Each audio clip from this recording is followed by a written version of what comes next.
The Bills pull a Dick McPherson, but don't pull it off. And the Niners and the Bears go down to the wire. 49ers win. We'll break it all down, talk all about it on our Monday morning quarterback. It's the Manchild Show with Boy Green Digital. And we start live right now.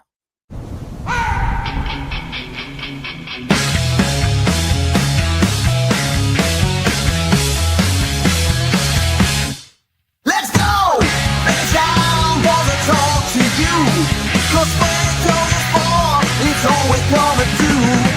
And Boy Green is always on the scene. And we're gonna always bring it to you live streaming. So get ready.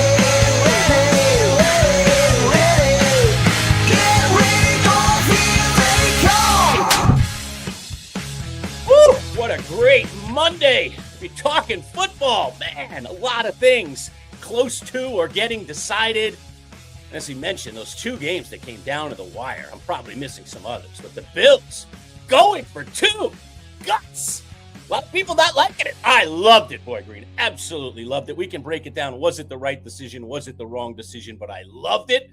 Nothing going on in the first half. Everything going on in the second half. And the Bills go for the gusto. And Josh Allen misses a wide open Khalil Shakir. Heartbreaking. And, of course, that Chicago-San Francisco game, right down to, again, Caleb Williams, if he just could have got a little more air on that. Now, I know he's being driven back by a defender who was rushing him, and he's scrambling all over the place like a chicken without a head. But, man, that thing's up 2 feet.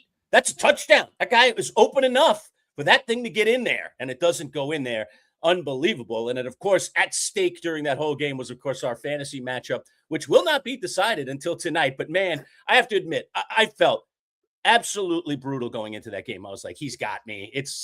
I was very close to sending you a text and going, all right, I'm throwing in the towel, throwing in the white towel here. I'm rocking it. All right. Apollo's already dead. Oh, sorry. I didn't mean for him to die, but I was going to throw the towel into the ring, Boy Green, just be like, come on. I mean, Caleb could do something, but I mean, am I going to really lean on Luther Burden here to give me a career night? Well, Luther Burden goes out there and gives me a career night. That is fantasy in a nutshell, man. I'm sorry that you had to experience that, but there is there are both sides of this coin, right? There's you who is walking into that game. Obviously, I mean, were you swelling, brimming with confidence? I would imagine that you somewhat were.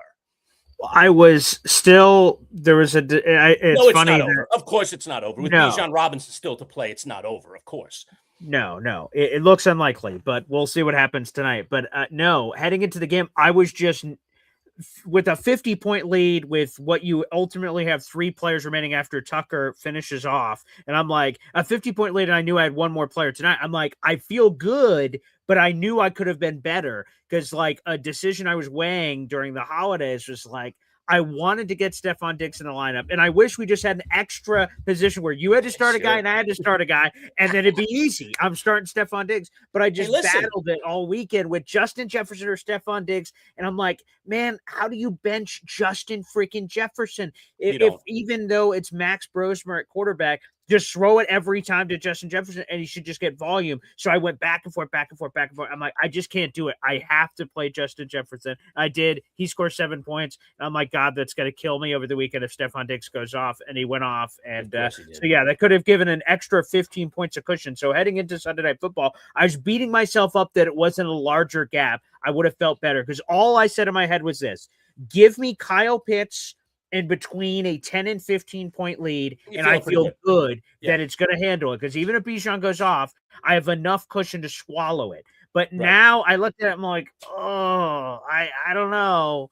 And now you're facing Bijan and you're down a couple of points. That's tough. Now you're asking Pitts to outperform him by a few points, which can happen, but it absolutely can happen. But will it happen? I mean, you're gonna need game script. You're gonna need some things to fall in your favor, and we'll see what happens. It's never over till it's over. Does not last night not prove that? I mean, my goodness, how does Luther Burden do that? And I could have really, Boy Green, had an easy answer for you on the Stephon Diggs thing. I could have started him. Just hand him over to me, and I could have started, and then you could have felt good about it. Diggs is starting over here. You got to. I think, to me, looking at your lineup, if I'm to like Monday morning quarterback, that's what we are today, right? We're the Monday morning quarterbackers today. If I were to Monday morning quarterback your fantasy team, I think I would have seriously been on the fence, Evans or Diggs. That's where I was. I wasn't on Jefferson. I'm playing Jefferson. I'm totally on board with that with you. I know about the quarterback. I know about everything that's going on in Minnesota. I cannot stomach sitting a Justin Jefferson because if he has a day, you are wanting to kill yourself. You can't do that. You have to play your stars when it matters, period. But Mike Evans is a different beast. He's back off an injury just for a couple of weeks. I know he looked really good. Okay. And that game also had the interesting thing, which I think would have made me hedge even more because it was a meaningful game. And there weren't that many of them. I mean, my guys were all playing in these meaningless games. I was like, oh my God, do I start Trey Tucker in this debacle where I know the Raiders are just throwing this game to the Giants? Like, I know it. I know what's going to happen here. But maybe he's going to be the one guy that's getting involved. I got to stick with it. I got to go with my gut rather than play a guy that I just feel is too much a toss of a dart. So I think that would have been my dilemma if I were managing your team, is Evans or Diggs, and I don't know. I think I would have leaned a little Diggs. I know Evans because of his history and everything he's ever done for fantasy. He catches touchdowns. There's so many reasons to lean on him, but Diggs has been on a bit of a burner. And I think sometimes you got to go with the hot hand, or maybe even Michael Wilson. I mean, Wilson did give you a good performance, so that probably would have been a mistake, I guess. But I think it would have been one of those two guys, not Jefferson. Jefferson, I would have left in the lineup. I don't think anybody of rational mind would have done that. That's something that you do when you're desperate. You and I have different dilemmas, okay? Your dilemma is I got so many good guys. Who the heck am I playing? I have no good guys. Who the heck am I playing? I mean, you talk about two opposites. I mean, I'm scanning the waiver wire like, I don't know. Could I throw Taysom Hill in there? He was good against the Jets last week. Could he go out there and give me 15 points? I mean, I was just looking at guys. I looked at Io Manor. I'm like, oh, gosh, do I throw this guy out there? The one guy actually I felt very secure about was Luther Burden. Not that I expected what he gave me. I did not expect that. But I had a very, very strong security blanket that he was going to get me between 10 and 15 points. I mean, without a Dunze in there in a meaningful game like that, I just felt like Caleb would look to him. Plus, I don't know if you read this, but in the middle of the day yesterday, we find out that DJ Moore and one of the other receivers had the flu and they were going to play. Oh, I didn't see that. They were sick to their stomach and they were barfing their guts up. So I was like, oh, hello, right now, now Luther Burden has just gotten a little bit more important, dare I say. So like everything was kind of trending towards Burden giving me a rock solid performance. Now he goes out and has the best day of his career.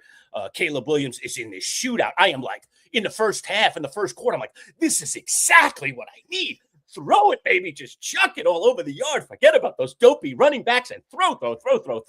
That gives more chances for Luther. That gets my yardage up for Caleb Williams. I'm playing on these two players to get me back in this fantasy matchup. And I got exactly what I wanted. There were so many games that were so lame yesterday. I get the one gem on Sunday night that is a scoring fest. Okay. Yeah. Christian McCaffrey in the Triple C League, man. I looked like I was dead. Now I'm going to win by 40, man. I'm going to end up in third place in the Triple C. I was in the consolation game of the championship. So you're blocking somebody out. We'll have to talk about what that means later. Yeah. Was my nemesis in the league all year long. Love Thy Neighbors. He was right on my tail all year long. He was in first most of the year. I finally passed him late in the season. So he was probably thinking he's got a free ticket, and now he's finishing in fourth place. So that was pretty cool, man, to come back in that. I wish that was the championship instead of now. But McCaffrey obviously was going crazy. I was like, oh my God, yeah. They just keep giving it to him. He's hurt. They're still sticking it in his gut. I mean, what a game for Christian McCaffrey. So look, fantasy, man, it's so crazy. And this thing is not over. It is not over. Like I said, if it really is a battle, because we promised this last week. If we get into the second half and this thing is a matter of a few points, we'll pop in here and we'll do a surprise live. All right. Just me and him in front of our TVs, watching this game and just talking to each other like, come on, man, throw the ball. It'll just be the most ridiculous live broadcast you've ever seen. Two guys just rooting themselves on and rooting against the other guy in a fantasy football matchup of the Titans, man. It isn't. Look, this is the only second time we've ever faced each other. It would not have been good to do it the first time, the way that thing went. But this time, it's, there's still a game to be had here. This thing is not over. Bijan Robinson could pull his hamstring in the first quarter, and I could be done. Okay? I could be done. That game could be over. This happens in football games. Running backs get hurt. Kyle Pitts could go through the pregame warmups and tweak his knee. Pitts is not playing tonight. No, you're done. I mean, like, it's just so crazy the things that can happen Although I noticed that you did very smartly go out and get the tight end for the LA Rams. So you always do that. I mean, that's always keep playing a wise choice. fantasy, you know, just in case. You keep playing until the very end. I was actually going to pick them up and block them, but I'm not like you. I hate doing stuff like that. So I'm not doing that, you know. Two things here. I want to tell you this. So one, and here's another part of Unluckyville, right? So Kenneth, well, a couple of things. Okay, and the Michael Wilson thing, you said you may have considered benching him. I had an imaginary conversation with Michael Wilson because I don't really know him. I said, Michael, you've got me all the way here, buddy. I wouldn't be here without you. You're in the freaking lineup. So I had this imaginary conversation with my team about who's starting and who's not. I said, Michael, I wouldn't have been here without you, buddy. So you're going to be in there. I hope you deliver for me, but this is a legacy placement. And I heard Marvin Harrison was going to have limited snaps. So I said, ooh, nice. Excellent. So that was good news. The unluckiness of this, Zach Charbonnet, the backup running back for the Seahawks, who I have on my roster as well, he had the best game of his career. Yeah, he played great. And he had 2 rushing touchdowns, which could have gone to Kenneth all season long. It's been back and forth of Kenneth getting to the 1-yard line, Charbonnet, and I'm like, son of a. So he got 2 touchdowns. That's unfortunate. That could have given some additional padding. But no, I will be perfectly candid, Lurch. I was scanning the waiver wire all week. I'm like, how can I block the man-child with every possible way? Anything and everything. And here's where you got me that I didn't even consider because I'm an idiot. But, who knows if I would have been able to block what would have mattered. But, I went okay. His running backs are really good, but let me see if there's anyone I could block. And I went through and just combed through over and over and over again. Who would he possibly put his line? I'm like, adding him. And then when games are complete, all right, dump him. Don't need that loose body. All right, who's next? Who's someone else I can block? The position I didn't check was tight end. I didn't even think about it. And then when I looked, because every once in a while I'd say, did Lurch pick anyone up? Let me scan through his bench. And then when I saw a surge of tight end names of Mike Gesicki, Taysom, I'm like, damn it. I didn't even think about looking through tight end, which makes a lot of sense. You know, if you think about running back, 12-team league, everyone probably has between 5 and 6 running backs. The waiver wire availability of running back is non-existent because it's just you're going into guy 50 to 70 at tight end. Everyone might have at least one tight end on the roster, maybe 2, but you can get a guy of higher impact at tight end. And we have a unique thing in our league where a flex could be our tight end. But so that's the thing that I went damn it, I didn't think about that as I was trying to block you because I'm not above that. As you noticed in the last few weeks when my team started just falling apart injury-wise, I went out and got Harold Fannin off the wire, and he's been my flex every week. So I've been starting Tyler Warren and Fannin. And it's every week I've just been need plug and play, baby, plug and play. And so Fannin was terrific. Talk about another stroke of good luck, too. Fannin catches that touchdown pass, and then he pulls up lame. I'm like, oh, no, it's the groin. He hurt his groin earlier this week. He's playing through it. Now he's toast. I knew he was done the minute that happened. Thank God he rolled into the end zone. He rolled. He didn't even. I was screaming at the TV. It would have been hilarious if we were online for this one. Roll. I was screaming, roll in. Don't lay there, you dope. Roll it. And he did. And I'm like, yes, that's a 6 more points. Oh man, the fantasy is nuts. When you talk about the little things and these tiny points that make a difference, fantasy's nuts. It's absolutely nuts, man. We're way too fanatical about this. That's true. Way too. So we'll see. I'll be on the edge of my seat tonight because I'm still praying and hoping to the gods that the right things happen where I can magically win this. We'll see what happens. Listen, there's nothing for me. There's nothing like the guy I picked first, number 3 overall pick in the draft this year. Oh, yeah. And he's the guy that I have left. Like that. Yeah. There's nobody on my team that I've put more faith in this year than Bijan Robinson. So if Bijan doesn't come through for me tonight, I have zero regrets. Right. Absolutely zero regrets. I didn't trade for him. I picked him. I plucked him. I wanted him. I loved him all season. He was in the starting lineup every single week except for the bye that he was out. Like that guy is a ride or die for me. I'm riding or die with him. There's no backup. I didn't go get some scrubber off the wire just in case he pulls up lame. He pulls up lame, I'm done. I don't care. Yeah. Bijan Robinson will either win me fantasy tonight or lose me fantasy tonight. It is that simple. I am ride or dying with my ride and die. It is just that simple. Period. That's a End good of way to story. live. It's a good way to live. Again, that's how you started your fantasy. That was the main building block of the rest of your fantasy lineup. So, hey, man, that makes a lot of sense. So we will see tonight. We'll be on the edge of our seat. And again, if it is close, there's a chance Bijan Robinson runs for an 80-yard touchdown right off the get-go. We're like, oh, boy. Okay, well, that was fun while it lasted. So if it is interesting in the second half, I have no problem with jumping on, and we'll do a fun live show tonight. Yeah, Jamie jumping in with this comment that he's Ooh. right. It's funny, man, Chuck, because you always punk people for playing double tight end. You're right, Jamie, that you are correct in saying that. I have oftentimes been like, come on, what's with the double tight end nonsense? Remember a couple of years ago, Jordan McGee Yes. double drafted tight ends and did it fairly early. I think he had Travis Kelce and Mark Andrews. It's Kelsey and Andrews. I thought he had and I thought he maybe he did it. She did it again. Excuse me. I think she did it again as well when she did the Lions tight end. Why his name is escaping? Oh, Sam Laporta. She did a Laporta, somebody else tight end. Ooh, okay. Maybe it might have been Laporta and Andrews or something, but it was like Jamie, the historian, will put it in the comments. Yeah, in 2 yeah. seconds. But she's done and that I was before, like, why are you doing that? Like, just, draft receivers, like, tight end, playing double tight end to me, this wasn't about me drafting 2 tight ends and playing them all year. This was desperation, man. I was like, who can I play that is viable? And then I fall into Harold Fannin, who was kind of on a little bit of a streak. And I was like, well, let me see if I can ride this thing. So I played him 1 week and he played great. When a guy plays great, you go, play him another week. He plays another week. He played great. And I'm like, okay, looks like he's my guy. And that was it. I didn't even start looking for anybody else in my flex. Harold Fannin was in there every single week. He had an outstanding season for the Browns. So a guy that nobody heard of, I think, coming into this draft. So that was pretty cool. That's part of fantasy too, is you find these players who you would never even know their name or know they exist. And now they're like your guys, you're like, this is my guy. Harold Fannin is my guy now, like what he did potentially to help me win this season. If indeed I win, I'm never going to forget it. I'm never going to forget the ride, dare I say, that Harold Fannin gave me when things went upside down and backwards on my team that was once so mighty,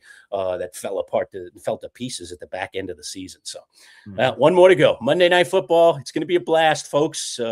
Hang around if Bijan's quiet and Pitts is moving a little bit, or that thing is, toe to toe right around the kickoff of the second half. Boy Green and I will be doing a late night jobber.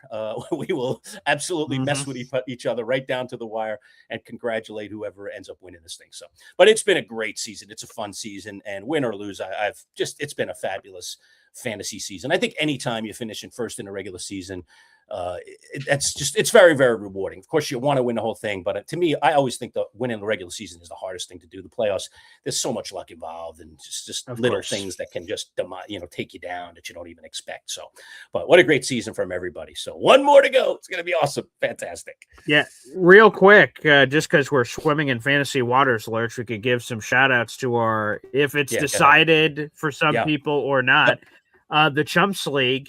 While this guy talked a lot of trash, and he will be coming up because he finished in the top 3. He did not win the championship. He did not. Mike Nikoski is winning by 20 points, and he's got players left to play tonight to add to his total, but it is over.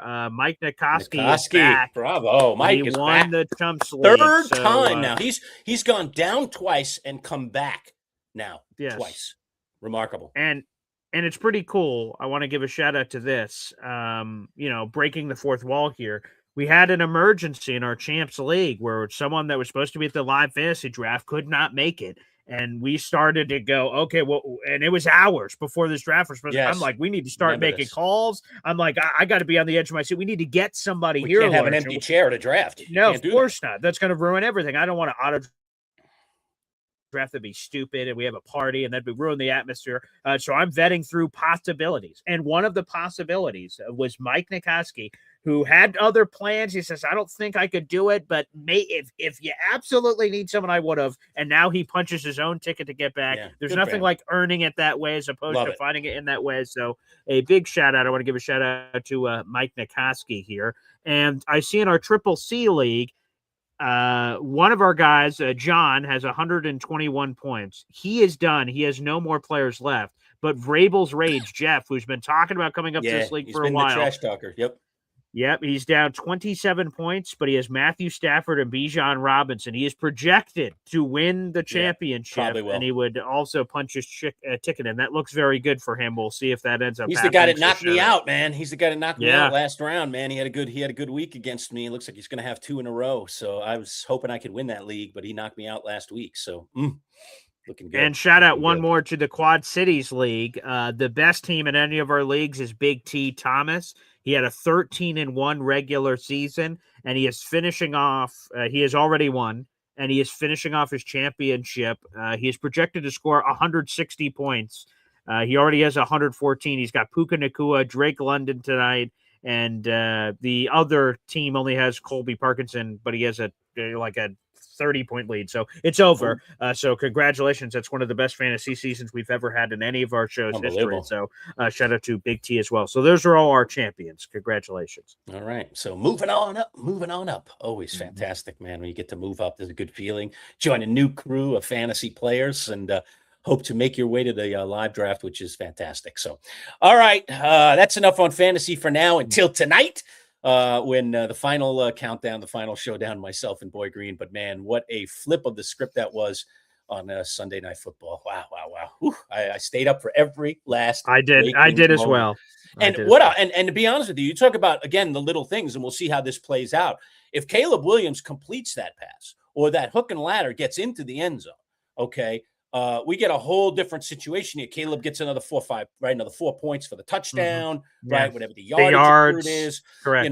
So now I'm up like 7 or 8 points with Bijan Robinson versus Kyle Pitts. And that's getting close to insurmountable, not impossible. Like I said, things can happen, like he can get hurt, but barring something like that, if they just play the whole game and, kind of do normal things, no chance, but anyway, that's why we play the games. And that's why, if you looked at it before Sunday Night Football, you're like, oh man, child, sorry. I was getting some condolences from people, What? Yeah. Oh my God. Sorry, Wow. Man. It's not looking good. I'm like, yeah, well, you never know. It's got Sunday Night Football. I got two guys going Sunday night and I got my best player going Monday night. So if they can just get me in the mix, then I can pray for an explosion of one of my best players, so that's what I was hoping for, but I didn't think that I would be in this position. So I'm definitely in a better position than I thought I was going to be. So thank you, Luther Burden. Luther, man, you're on my good list, man. You're getting a Christmas gift from me, man. And then Luther Burden got hurt on the final play of the game. He had to be carted off the field. I'm like, dude, you couldn't have got hurt earlier. I never root for injuries, but come on, man.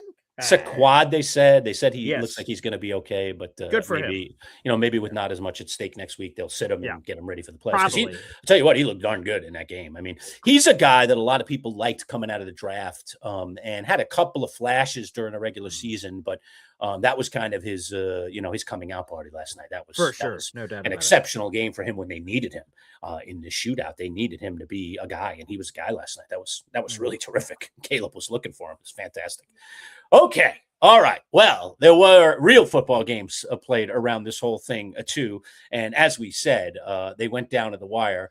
My Giants, unfortunately, went out there and decided they were going to play football and play hard against the Las Vegas Raiders. I feared they would. And I know I'm happy for the players. I'm happy for those that go out there and stick their necks out on the line every single week and play this game called football that I could only dream of playing, with the speed that they play at and the size and everything else. You'd never want players to lay down, but man, it sort of looked like the Raiders were laying down and they just let it happen. And so it does appear that Las Vegas is going to have the number 1 overall pick. Now they do play the extremely banged up Kansas City Chiefs next week. So that could be interesting.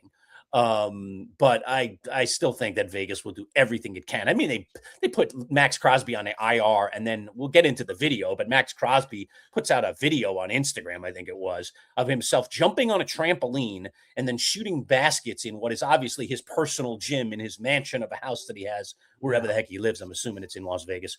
And, I mean, that just is not a good look. This guy has been shut down for the season, essentially, sent home. Don't even stand on the sideline with your teammates. And he's trampolining and shooting hoops and having a great time like it's the off season and it's one big party. I mean, Max Crosby, that's not a good look. I mean, what do you think of that, Boy Green, before we get into the standings here? What did you think of Crosby putting that video out? What are you thinking? Even if he did that, okay, you don't shoot a video of it and then put it out on your personal video site. What is he thinking? That's lunacy. Oh, God. Yeah, he was obviously absolutely livid. NFL insider Jay Glazer was the one who broke a lot of the story of the Max Crosby beef, where he comes into the building. Raiders say, "Hey, we're going to shut you down," and in very contentious fashion, he says, "You are absolutely not going to shut me down. I can play. I know I've got a knee thing, but I've been battling it all year. Why all of a sudden now would you say now is the white flag?" So no. And then they get into this contentious thing where the Raiders say, "This is best for us and you." Wink, tanking. And Max like, no, especially with his very passionate plea earlier in the week. The Raiders had to throw him in the minivan. Max Crosby was asked about the tanking thing, and he said, we could, I guess, say anything on the internet, but I try to avoid swearing out of nowhere. But basically, fuck the number one pick. I'm Max Crosby. I'm trying to play to win the game.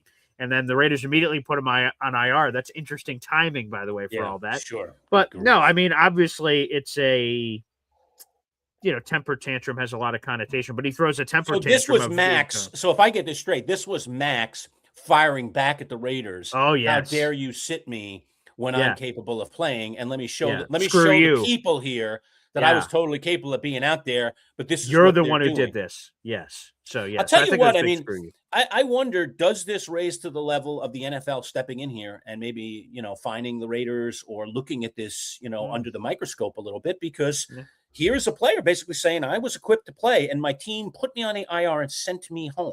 Now, of course, they're going to try to back that up with doctor's notes and all kinds of things to say, listen, we don't want our star player getting hurt anymore. And this was, to us, the prudent choice considering our situation during the year. So, I mean, the Raiders can, dare I say, create a good defense. If I were a defense attorney, I feel like I could create a nice defense for the Raiders.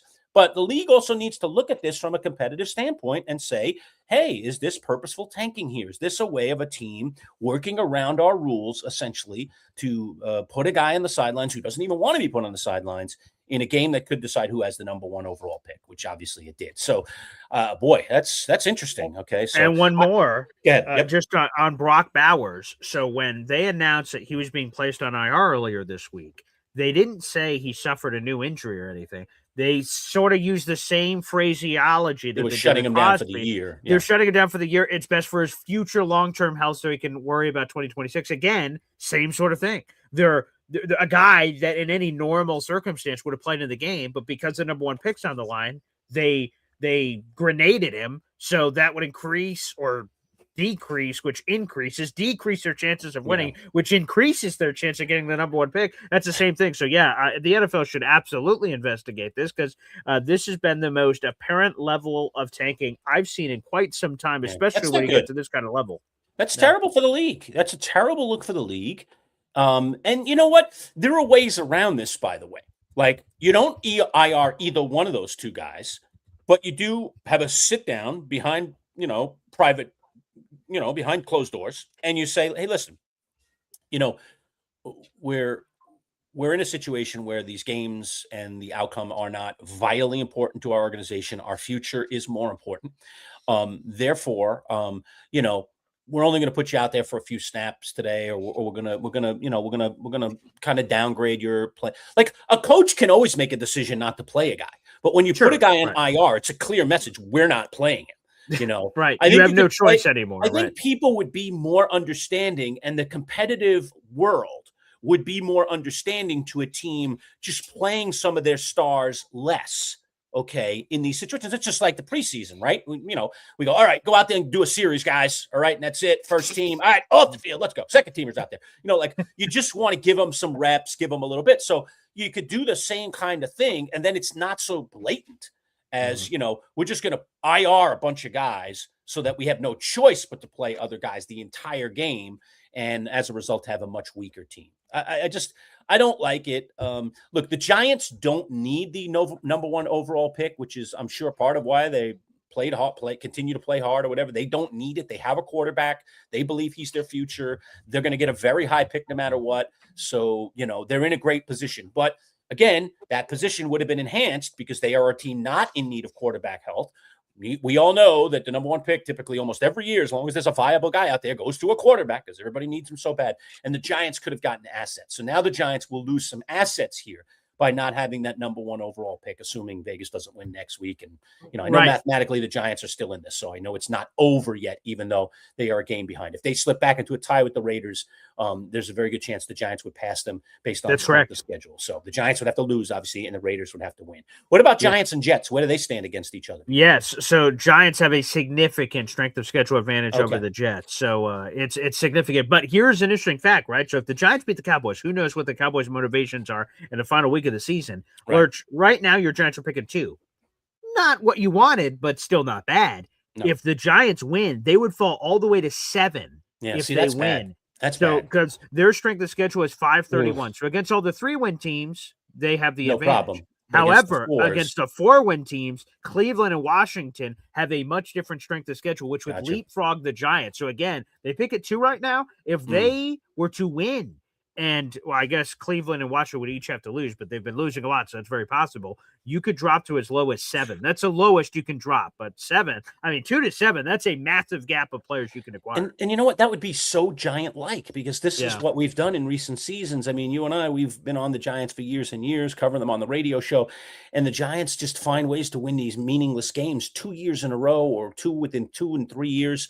They had meaningless games at the end of the year with the Washington Commanders and won them both, and it dropped them in the draft several spots. It was just like, come on, And last year, Lurch, remember you beat the Colts with Drew Lock, right? And that was the one. You guys had the number 1 pick last year too, and it fell apart. So that's you have the Chase Young year, which is a couple years ago, and then you have what just happened now, and then you have last year with the Colts. So it's happened several times in the last couple of years. Like, I respect my organization for being competitive to the end, but there is a point at which it's no longer prudent. It's just not prudent, and nobody's going to remember, except who you picked. And picking at 7, there's a big difference between picking at 2 and 7. I mean, let's face that. The choices you will have at 2, or the maneuverability potentially you would have at 2 versus 7 is gigantic. So, the Giants can't win next week now. This game was eminently winnable, and you had 2 teams that were both trying to tank, so somebody's going to tank worse than the other, and Vegas tanked worse than the Giants. But the Giants better go into full tank mode against Dallas next week. They better. And they nearly beat them earlier in the season. They lost in overtime, so I don't know. I know Dak's been talking a good game, that he's going to be competitive to the end, and obviously they have very good players on offense. So hopefully that won't happen, but this might be the first time in my life I'll be rooting for the Cowboys. Okay. Wow. This might be the first time in my life that I'm rooting for the Cowboys. But I knew we were going to blow the number 1 overall pick. I just knew we were going to blow it. We just always do. But I do want to give a thank you. I want to give a thank you to the Cleveland Browns for upsetting the Pittsburgh Steelers. Yeah, that was great for my picks. We'll get to that on a different segment later this week. So thank you, Cleveland. But also because that rose the Jets from 4 to 3. So now they're picking 3rd overall thanks to the Browns. And we are still alive for the number 1 pick. It's a 3-horse race between the Raiders, Giants, and Jets. Raiders have the best odds, of course, naturally, but it's a 3-horse race. So thank you, Cleveland, for your contributions to the tank. And every spot the Jets move up, means essentially, let's just say they wanted the number 1 overall pick, all right? And I know Vegas wants it too, but but whatever. They want it really bad. They can give up less. That's 100%. You're sitting at 7 and you're trying to get to 2 or 1. You're giving up major assets. You're sitting at 3 and you're only trying to move up a spot or 2 to get the guy you want. That's a whole different ballgame. Yeah. So the Jets, who have all that wonderful draft capital and can really rebuild their team in the next couple of years, or will have the chance to do so if they choose wisely, now have put themselves in a better position to not to have to give up as much to perhaps get the guy of their dreams. So we'll see how that all plays, but it's not over yet, but I do think it's going to end up looking exactly the way you see it on your screen, 1, 2, and 3 right now. I think it's going to be Vegas, followed by the Giants, followed by the Jets. I think it's going to be those 3, right? The Jets can't get leapfrogged by any of those others, right? It looks like strength of schedule. The strength of schedule is too large between Tennessee's not going to jump them. Arizona's not going to jump them. So without a win, and I don't think the Jets win. Who do they have again? I forget who the Jets have. The Buffalo Bills in Buffalo. Yeah. Okay. So they're not. No. Okay. All right. So there you go. Okay. Jets are losing. They'll probably. Hopefully it's not as titanic as that disaster yesterday. Yeah. 4 straight losses of 20+ points. Yeah. It's the worst. And think about this, Lurch. There's been a lot of football played in history of football. The Jets now in the month of December have the worst point differential of any loser in the month of December in their entire in football history. So it's been ugly. And here's the thing: Aaron Glenn did what is always a dangerous thing to do for a head coach, and that is you play the effort card. Okay. Because when you point the finger at your team publicly, and I'm not talking privately, you can point your finger at the team all the time, point your finger at particular players. I'm sure in the film room on a weekly basis, NFL coaches and assistant coaches say, "Hey, John, what happened there? The play didn't end, and you're standing there. What are you doing? Like, this is how you teach the game of football. You have to question players when they stop, when they're not continuing to wind when a play is still happening. So effort is always something that is addressed on the practice field in the film sessions. But when you bring effort public, as Aaron Glenn did at the podium after this Jets game, and said he didn't see the effort from his players, you're opening up a can of worms that either helps turn it around and get your team's attention, or you start to lose the locker room. And now you get the murmuring. All right. And if leadership doesn't coalesce, and when I'm talking about leadership, I'm not talking about coaches. I'm talking about those player leaders. I'm talking about those veteran guys, those locker room guys on the Jets that are the ones that set the temperature for this team on a week in, week out basis, that are the voices that are listened to on a week in, week out basis. And every team has them, by the way. And there's usually more than one. It's not one guy. It's usually 5, 6, 7 different guys. Okay. That core either gets behind their coach and says, "Coach is right. There was no effort on that. And we're going to bust our butts this week. And we're going to get this thing right because we're the freaking Jets." Right. Okay. Or they're going to go like, I was I was playing hard. What was he seeing? My buddy over there, he was playing pretty hard. Were you playing hard? Yeah, I was playing hard. What's he talking about? And now all of a sudden, you could have those 6 or 7 leaders of the team now spreading the gospel in the locker room about how coach is not in touch with our team.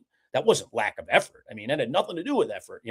That had to do with this, or that had to do with that. What are you talking about? I'm out here busting my butt every week, and he's going to question my effort to the public, and they're going to write about this in the newspapers. You kidding me? So that can blow up on you. That is a very dangerous game to play. And Aaron Glenn even kind of said, I think he said it directly in his quotes, but you correct me if I'm wrong. You're the Jets guy. I know you're analyzing all this stuff, BG. But what I read, was basically that Glenn feels, it seems, or maybe this is just the opinions of writers, so maybe you can clarify this for me, all right, that he has the backing of the owner, that the owner at this point still believes in him, and therefore he can afford, dare I say, to call his team out publicly because his job is not in jeopardy. When you have a coach who's on precarious ground, they're not going to do something like that, because if you've already lost the owner and now you lose the players, well, you're pretty much toast.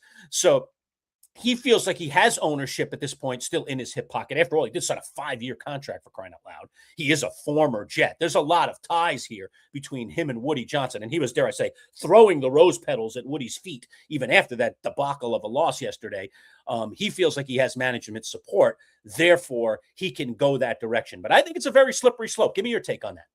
Yes, so there were 2 public votes of confidence to me of Woody Johnson AG. There was one literally, the New York City League meetings in the middle of October. Woody Johnson came out and said, "AG's my guy. I hug him every day. I love AG. He's my guy." And that was very public in the face. The other one was the NFL trade deadline. When they allowed AG in this group to trade away Sauce Gardner, Quinn Williams for 1 million first-round picks, that was a vote of confidence. You wouldn't allow someone that you're going to fire in a couple of months to pull that trigger to do it. So interesting, you're right. AG, for the first time all season, called out effort yesterday at the press conference.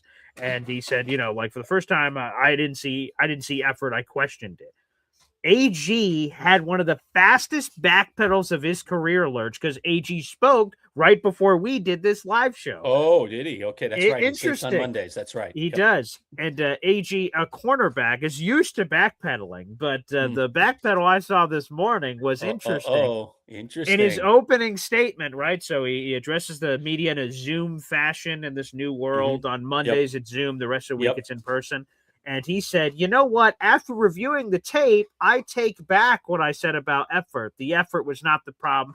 This was the problem. It was on us as coaches, this. So what I'm curious about is, so yesterday, AG calls out effort. So what happens is, it's sort of, I would imagine it happens this way everywhere, but our Syracuse local flavor I can give from when I covered the team pre-COVID, we would speak to Jim Boeheim after the game. Jim Boeheim would speak to us for a few minutes, however long we wanted, and then they would open the doors of the locker room.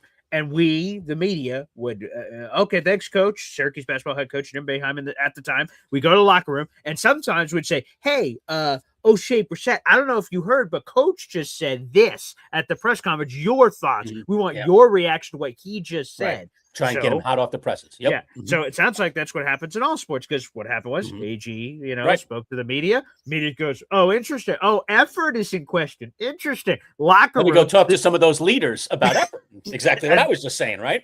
And that's exactly what happened. They went to one of the leaders on the team, Jermaine Johnson. They said, hey, Jermaine, coach 3 minutes ago just called out the effort of the team. The player leader, Jermaine Johnson, scoffed. He gave this like effort. And then he gave all those things we were just saying. I don't know. I thought I was grinding pretty hard out there. I'll have to watch a tape because my teammates seem to be going hard, but I hey, I'll go back and look at the tape and see what's up. And there was all that hoopla in the locker room, like, oh, some ruffled feathers. Now all of a sudden, AG in his next immediate media availability goes, well, I don't know if effort was the problem. Oh, interesting. Did he backpedal because he got some clapback from some of his leaders? Was it genuine? Did he think from his catbird seat on the sideline that he thought he was seeing effort questions? So the tape goes, oh, I was wrong. I don't know, but that was an interesting backpedal from AG right before our show about it. See, the problem is with effort is that effort is ultimately, while of course it's up to the players who are the ones out there giving the effort, it is up to the coaching staff of every team to get the maximum effort out of the players. And that discipline, that creation of that culture happens on the practice field. It happens in the locker room. It happens before the games ever start, and then the players go out and play. I mean, one of the great cool things about John Wooden, the great college UCLA, one of the greatest coaches in the history of mankind. If you haven't read his Pyramids of Success book, please go read it. It's a must read for any sports nut. Okay. But what Wooden's philosophy, okay, and it's not one that's taken up these days by most coaches or almost any coaches, but Wooden's philosophy was that I prepare the players for the game in practice. And when the games start, it's the players. I am now just directing a little bit here, but I literally am the puppet master, has pulled the strings, and now the puppets are out there dancing on their own. Okay. That's the way Wooden looked at it. So he felt like everything that he could possibly accomplish would happen before a game ever started. And then once the game started, now it was up to his players to take what he taught them and put it on, put it into effort and make it happen. Yeah. Makes total sense. Now we have so much hands-on. I mean, heck, in the game of football, the quarterbacks have, earpieces in their helmets. The Mike linebackers have one of the key guys have an earpiece. I mean, they're literally, no, switch it over to 3-4, jumping over here. Let's go cover 2. They're yelling things in the middle of a play.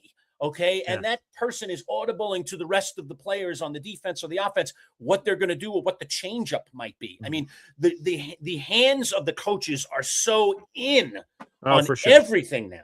Okay. Wooden didn't believe that. Wooden believed hands off. We practice, we plan, we game plan, we're done. Now it's time to play the game. Game's played, result comes in. Okay, next game, we start all over again. Okay, before the game, we get ready for that game. We get our game plan together, so on and so forth. Wooden also was a great believer that he didn't really believe in game planning for his opponents. He just believed in getting his team ready for the next game. So let them plan for us. We plan for us too. We don't worry about them. If we do what we need to do, they don't need to do it. That's bold. A very interesting, bold philosophy. Cocky as you might seem, but go look. I mean, UCLA, obviously, they had the best players. All those championships, right? But John Wooden had a very interesting philosophical way of coaching, and I don't think anybody's tried to replicate it almost since, because it is very unique, and it is the complete opposite of what we see in the NFL today, with a million coaches, strength coaches, nutrition, assistant to the assistant to the assistant. Heck, half the time we see a hire in the NFL, like he was once the video guy, then he was assistant scouting, assistant, and then he was, assistant to the traveling secretary, George Costanza. You know what I mean? Like, it's just this. Yeah. These guys go through all these positions before they actually get the offensive coordinator, defensive coordinator, maybe even ultimately head coach. There's just so many levels now in coaching, where it used to be much more fluid, much more fluid. So it's a different game today than it was then. So I'm not going to compare that era and this era, but it is what it is. But the fact of the matter is there is something to be said about hands-on versus hands-off. So again, back to AG. The danger here is AG calls out his players for effort. And if that leadership, as you were saying, Boy Green, very smart of the media, that's exactly what I would have done if I were a beat reporter. Would have gone right out of that one, right to one of my leaders and said like, hey, just a quickie, one more quick follow-up question here. AG just spoke and he talked about effort. I was just wondering how you feel about the effort, because he said the effort just wasn't there today, and now you get that reaction. There's no question. Glenn hears that. Okay. He hears that. Yeah, of course. The last thing I need to do is lose the 5 guys in that locker room that I know are the ones that basically set the narrative. If I lose the narrative in that room, I'm screwed. Okay. Now it doesn't matter what I say. They're in rebellion mode. They're not playing for me anymore. I'm toast. So come on. Any good coach knows that, including a young coach like AG, at least young in his head coaching experience. So I think, again, I'm still rooting for AG. I think you are too. I absolutely am. Yes. Jet. But he's got to learn quickly here. He's making some mistakes here early, which young coaches, by the way, young head coaches do all the time. All right. He's not a young guy. He's an older guy who's been around the block. He's been in some high profile 53. Okay. 53. So yeah, he's a mature guy. He's not in his 30s now. You're going to find out, Boy Green. You're going to be a lot different in 20 years than you are right now. A lot different. You're going to see things in life differently. You're going to value certain things differently.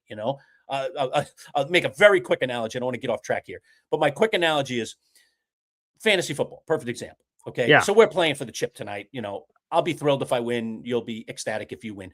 But of course I want to win, but I don't feel today that I value that championship as much as I would have valued it when I was your age. And oh my God, I value it for everything. This is going to be devastating. I'm going to be on my deathbed if I lose. And when I was 30, it would have been devastating for me too. I won't be if I lose. If I lose, it'll be heartbreaking. I mean, I'm not saying I'll be emotionless and just stare at the wall and go, oh, well, hey, say love you. Anyway, you got dinner, honey? Is dinner ready? Let's go. That probably won't be me, but I'm not losing sleep tonight.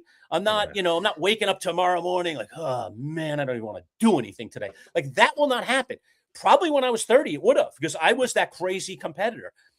Life gives you perspective. You have kids. You hopefully you're in relationships. You go through struggles, as we all do. Okay. Right. Life is not perfect. And you come out on the other side wiser for it. So I'll use that comparison in life, because I think it is a just comparison between what I think AG is going through right now. Now he needs to come out on the other side correctly. Some people don't come out on the other side correctly. They come out on the other side and they're depressed. They're suicidal. They become unsuccessful. They stop competing in life. They take a job that is less than maybe they're capable of. They do things that degrade in some way the quality of their life. And you have to, as a human being, you have to take a little responsibility for that. What did I do to myself? What decisions did I make to either advance myself or to stall myself or even to put myself on a downward spiral? Or you come out the other side and man, I'm going to learn from this. They said no to me. You watch. I'm going to get the next yes I'm going to get. I'm going to do it so well. Those people are going to go, what in the world? We had a chance to hire that guy. Remember Bud? This is a great thing, folks. Great little side story. Bud Poliquin. Okay, we'll have our brunch with Bud as usual tomorrow. I'll talk to Bud about this. Remind me. Don't let me forget to talk to Bud about this story, because it's a great analogy to what we're talking about today. All right. But Bud's father, who grew up in Chicago. Bud grew up in Chicago as a youngster. His father lived in Chicago with him, with his mom and his family. And Bud's father belonged to this little social club. I don't remember what the name of the club, but let's just say it was the local American Legion or the local Knights of Columbus. Okay. All right. And he was in his, in a little bar there, a little social area, hanging out, having a beer. And this guy comes in who was also a member of the club. His name was Ray Kroc. Okay. If you don't know who Ray Kroc is, go look it up right now. Okay. Go Google Ray Kroc.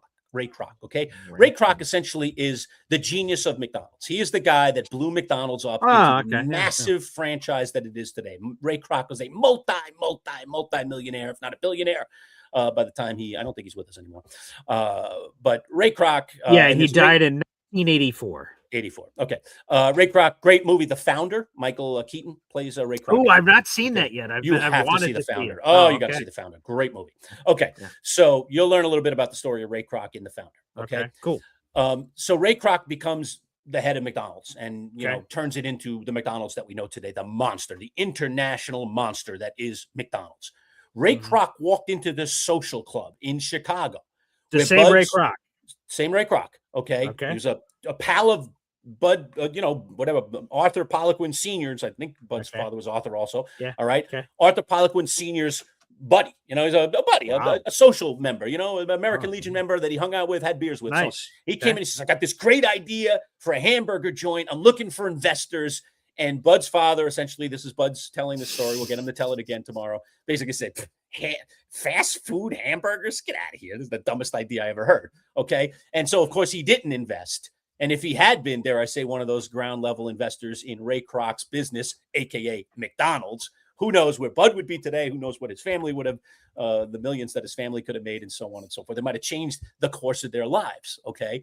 But Ray Kroc, that's the Bud Ray Kroc connection. Bud's father, Ray Kroc. All right. He turned Ray Kroc down for an investment in McDonald's before McDonald's was McDonald's. And he could have been on the ground floor of that. Oh my gosh. The McDonald's Corporation right now is worth $219 billion. I know. It's insanity, right? So God.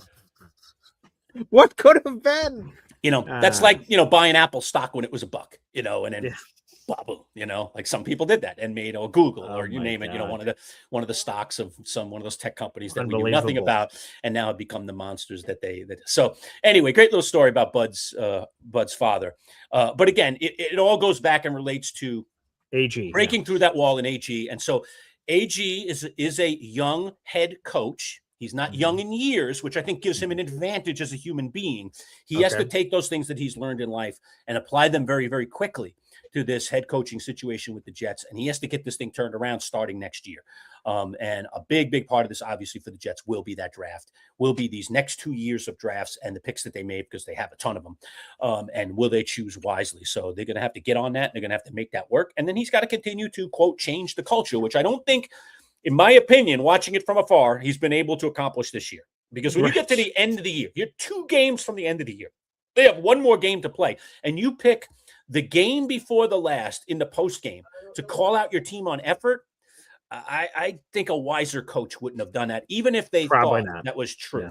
They would have handled that behind closed doors and not had to retract the statements, as you said, as he did today, because he risks losing that locker room. You don't want to lose the locker room a game before the end of the season when you guys are already a disaster, this is not the time to risk it. So I think it was just an unwise choice by a coach who obviously, as any human being would be. We just talked about at the beginning of this whole story, how devastated you'll be if you lose fantasy tonight, and how I'll be sad, but not as devastated. Okay. So, he's you yesterday, right? He watched that debacle and he went like, that was garbage. That was trash. That was awful. And he's right, by the way. He's right. Anybody that watched that game would agree with him. Any Jet fan out there was like, what is this? This team is god awful. We didn't even compete with the Patriots. That was embarrassing, for lack of a better way of saying it. So AG was embarrassed. He was ticked, and he let loose at the wrong time. He's got to learn from that, because that's the way you lose the locker room. And AG loses the locker room, he will be done, whether Woody Johnson supports him or not. He'll be done in 2 years because the players are not going to play for him. Go ahead. So let me throw one more, and then we could go in all these other different directions. The Bills, Eagles game. There's a lot of craziness. The Steelers losing to the Browns, and now that game, AFC North on the line with the number 1 seed on the line. So many great games in Week 18. Lurch, you're removed from this situation, relatively speaking. I don't mean removed like you don't have knowledge from it. I mean, you're removed. You're not a Jets fan. I'm a Jets fan. I'm in the weeds over here. And there are a lot of Jet fans who want Aaron Glenn's head on a pike. This is the 4th straight loss by 20 or more points. They have seen no sign from AG that he can be the guy to turn this thing around. There's a lot of people upset. And I was taking all kinds of calls this morning that he should be fired. And who cares about Woody Johnson's support? Woody, you gotta call an audible at the line of scrimmage based on this new information. Sure, middle of October you give him a vote of confidence, but okay. Have you seen any of the games recently? Come on, man, you got to fire him. That's what a lot of Jet fans say. I still say hang on. I don't want to fire Aaron Glenn. I don't want to do it, but I go to you based on everything we've seen thus far. When we get to Black Monday, are we going to be doing a breaking news show, or should we? of Aaron Glenn being fired from the Jets and them completely resetting, because a lot of the arguments based on people that called into my show said, if you don't believe AG's the guy, then rip off the Band-Aid now and just move on to your next guy. Don't waste another year, go into next year, and then he's bad, and then you fire him because you have 5 first-round picks, all this over $300 million cap space over the next 2 years. Like, you have all the assets now to attract whatever coach you're going to want with all of these assets. Rip the Band-Aid off now. Lurch, from your seat, should the Jets fire Aaron Glenn? Because a lot of people are calling for it. No. The answer is no. It's not even a think for me. Here's the why. Okay. Okay. Unless it's a Ray Hanley situation, who else would maybe qualify here? To me, Joe Judge was off the rails right away. I'm just thinking of Giants guys because I follow the Giants so quickly. I could use other examples. Yeah. Unless it's a situation like that where you just are like, oh my God, like everything that I'm seeing is sideways. Okay. I know the Jets are playing very bad football, and it feels that way to the fans. And I mean, come on, that stadium was half empty and mostly filled with Patriots fans. I mean, that's awful. And by the way, the Giants have been no better. Whoever the Giants have been playing, it's been more their fans in the stands, and the stands have been pretty empty too. So it doesn't even matter whether you're the Jets or the Giants. Both teams are the New Yorkers, which is the way New Yorkers are, by the way. When things are not going our way, we're not, even if we've spent our money already, we're not going. You know, we're just going to protest out loud. We're very, very loud that way, just like Philly fans. We have that kind of chip on our shoulder. So that's not unusual for the New York fan to go, yeah, no thanks. I'm not going today. I'm not going to go freeze my butt off to watch that garbage. All right. We're not like those crazy loyalists in Green Bay or other places where, like, it doesn't matter. We'll just go no matter what, because it's our team and we're, part owners and so on and so forth. So that's number one. But anyway, to go back to your question, the answer is no. And here's why it's still no for me. Number one, you gave him a 5-year contract. I mean, bailing a 5-year contract in a year, to me, is insane. If it goes this way again next year, after 2 years, you're going to have to give some serious consideration to walking away from the 3 more years of a contract that you got to pay a guy for because you believed in it. But I think with everything that's in front of him, all of these draft picks, and a real opportunity for this guy to put his own team together. Number two, he's not a young guy. Like, he's in his 50s. This is his first gig as a head guy. Okay. Yep. He's going to make mistakes. He has made mistakes. He's continuing to make mistakes, but he also has that extra thing that I think really makes him more attractive, that if he were successful as a Jets coach, the fans and the team would really love him because he's a Jet. Oh, yeah. He's a Jet through and through. And when you can make that work, what Syracuse was able to do with Jim Boeheim, okay, he's a good example. I don't think anybody in the NFL staying 40 years these days, but Jim Boeheim nearly 50 years as the head coach of the Syracuse Orange. He played here, all right, and then he was an assistant coach here, okay, and then he got hired as the head coach. It was like this beautiful transition, and then he was a legend, okay, and he can never be touched. That's a beautiful thing when that works out.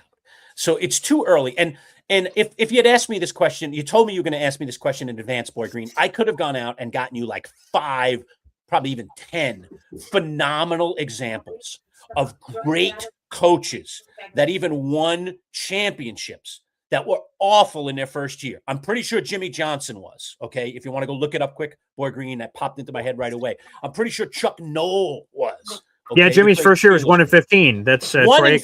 First year. Should they have fired Jimmy Johnson? Fire him. They stink. This guy knows nothing he's doing. The guy won them 2 championships, okay? He won them 2 titles, okay? He didn't stink. What happened? They traded Herschel Walker. They got a whole bunch of players. He picked the right guys. He set the culture. They turned into a big-time perennial winner, okay? So giving up on a guy, I know we're just this crazy, impulsive society today where it's just like a year and we want the heck out. And I know Glenn has done some dopey things and his team has played lousy. You can't. You have to give him at least 2 years these days. That's probably not even enough, but this is where we set our limits these days. Right. It's probably still too short, okay? But Jimmy Johnson is a great example. I think Chuck Noll, if you want to look that one up real quick. Yeah, sure. Chuck Noll's rookie year. There have been some phenomenal all-time great head coaches, guys that are Hall of Famers or will be Hall of Famers that stunk. Okay. Look at the start that Bill Belichick got off to in Cleveland. I mean, brutal, and arguably became one of the greatest coaches in the history of the game. Compared 1-13 to Lombardi. Chuck Noll. Chuck Noll. 1-13. Fire him. He stinks. Fire him. I'm telling you, we can find 10 really good ones where you're going to be like, oh my God, if we had fired that guy. So no, it's just too early. unless you see, and maybe some Jets fans would disagree with me, they see gross incompetence here. When I saw Ray Handley coach the Giants, it was immediate, like, oh my Lord, this guy's lost. He's clueless. This is a disaster. Please stop this train from rolling down the tracks right now. I don't care what you have to pay him. Get him out the door. All right. And I saw some similar things with Joe Judge. How long did Judge stay in there? 2 years? I can't remember if they gave him definitely 2 2 years at least. Yeah. Oh God. Yeah. I mean, that I saw that thing going sideways right away too. What is this guy doing? All right. So there are some train wrecks. Andy Reid was 5-11. Yeah. I mean, again, it goes on and on. Like, you can't be too impulsive. You just have to at least stay the course for a little bit. They should, because we're not in that building every day, and ownership and other levels of management, GM Darren Muji, who seems to be a fairly well-respected GM. Quite. Yeah. If Muji were going to Woody's office every other day going, Glenn is clueless. Woody, I mean, holy, you should have seen this thing he did. You should have seen this thing he said in the tape room the other day. You should have seen this thing. That he made a suggestion. We should draft this player. This guy was like a number 560. Right. I wouldn't even draft this player. He wanted to draft him in the second round. Like, if there were insane things going on, Muji would be talking to Woody, and inevitably gross incompetence would get Aaron Glenn fired. I don't think any of that's happening. Okay. He's been dealt a bad deck. He hasn't done well with the cards that he's been dealt, arguably. He needs to get the right coaches around him too. Clearly, Steve Wilkes was not a good choice as defensive coordinator. He's got to look very carefully during this offseason at that staff and make sure that he's got the right pieces, because those pieces matter so much in today's game. Having the right OC, having the right DC, being able to trust those guys to do their jobs without you worrying about them because you're busy trying to be the CEO. So I just think Aaron Glenn has a lot of responsibility. But no, it's too early. You're always going to get that from me. I'm a continuity guy. So that was a bad question to ask me anyway, because I'm continuity. Well, no, I wanted that answer because I thought true, that's what you were going to say. True. But there's just so much yelling going on in the streets right now. Fire Glenn, I understand. Fire Glenn. And I wanted your continuity. So no, I that's exactly the answer I wanted, because I think it's refreshing for Jet fans to hear that, because I see there's some Jet fans in our comment section right now that are all for giving Aaron Glenn more time, which is beautiful. But there's a lot of fans very angry. Maybe it's a minority, but very angrily yelling for Glenn to get tossed from the rafters. And I'm like, man, I just don't think so. 5-year deal. He's making between 10 and 12 million per year. We're talking 40, 50 million guaranteed. And I get it. Fans don't care about the money that billionaire owners spend, but I don't know. I don't know if 1 year, especially when they traded 2 of their best players at the deadline and they're playing with the worst quarterbacks of all time. Right. I don't know if that's a proper judging of AG. So no, I want to at least give him 1 more year. And hopefully the 1 year launches into all these other wonderful coaches we talked about. Rough start, immediately turns it around. So hopefully they'll be able to do that. Look, this is a dumb comparison, but I'll make the comparison anyway. Okay, so we started this whole conversation talking a little bit about fantasy football, right? And our matchup tonight, and this thing getting wrapped up after tonight, right? And the champion being declared. Yeah. Before we went into that game last night, as we were saying, Boy Green and I were certainly in different mindsets. Okay, Boy Green was like, "Well, my team didn't kill it, but man, Lurch's team is pretty bad." Okay, I mean, Josh Jacobs went out there and gave him a 0.2, and and so gave him 5 points, and he lineup change over here. That didn't work out so well. Like, I took the risk of taking Tyler Warren out of my lineup. I couldn't believe when I said, I'm like, what in the world? On the fence on that thing forever. I pulled the trigger literally a minute to 1. If I waited a minute longer, it would have been locked in. That's how close I was to making that change. I just decided to roll with Dylan Sampson. In hopes that he would do some things, because Warren's just been kind of dead with Phillip Rivers in there.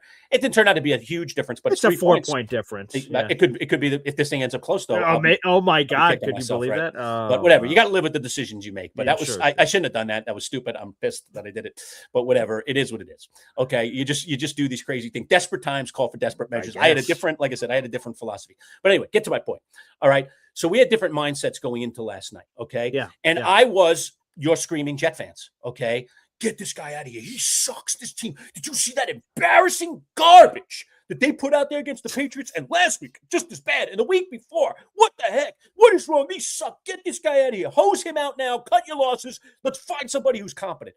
Because you're PO'd, right? You're ticked. You're like, they did play lousy, and it did look awful, and it has looked awful. And there's no feeling of hope right now, okay? That's precisely the way I felt before that Monday Night Football game last night. Sunday Night Football. Sunday Night Football. He's got me. my team is, I'm rolling out these vagabonds. Oh my God. I'm really going to lean on Luther Burden tonight to give me a career night. Caleb Williams. All right. He shows up sometimes, but I mean, I don't know. I mean, the Niners, they're at home. This thing could be a low scoring game. It could be a slog. What are my chances here? So I was the same thing. I want to quit. Let me quit. I suck. My team sucks. Life sucks. Everything sucks.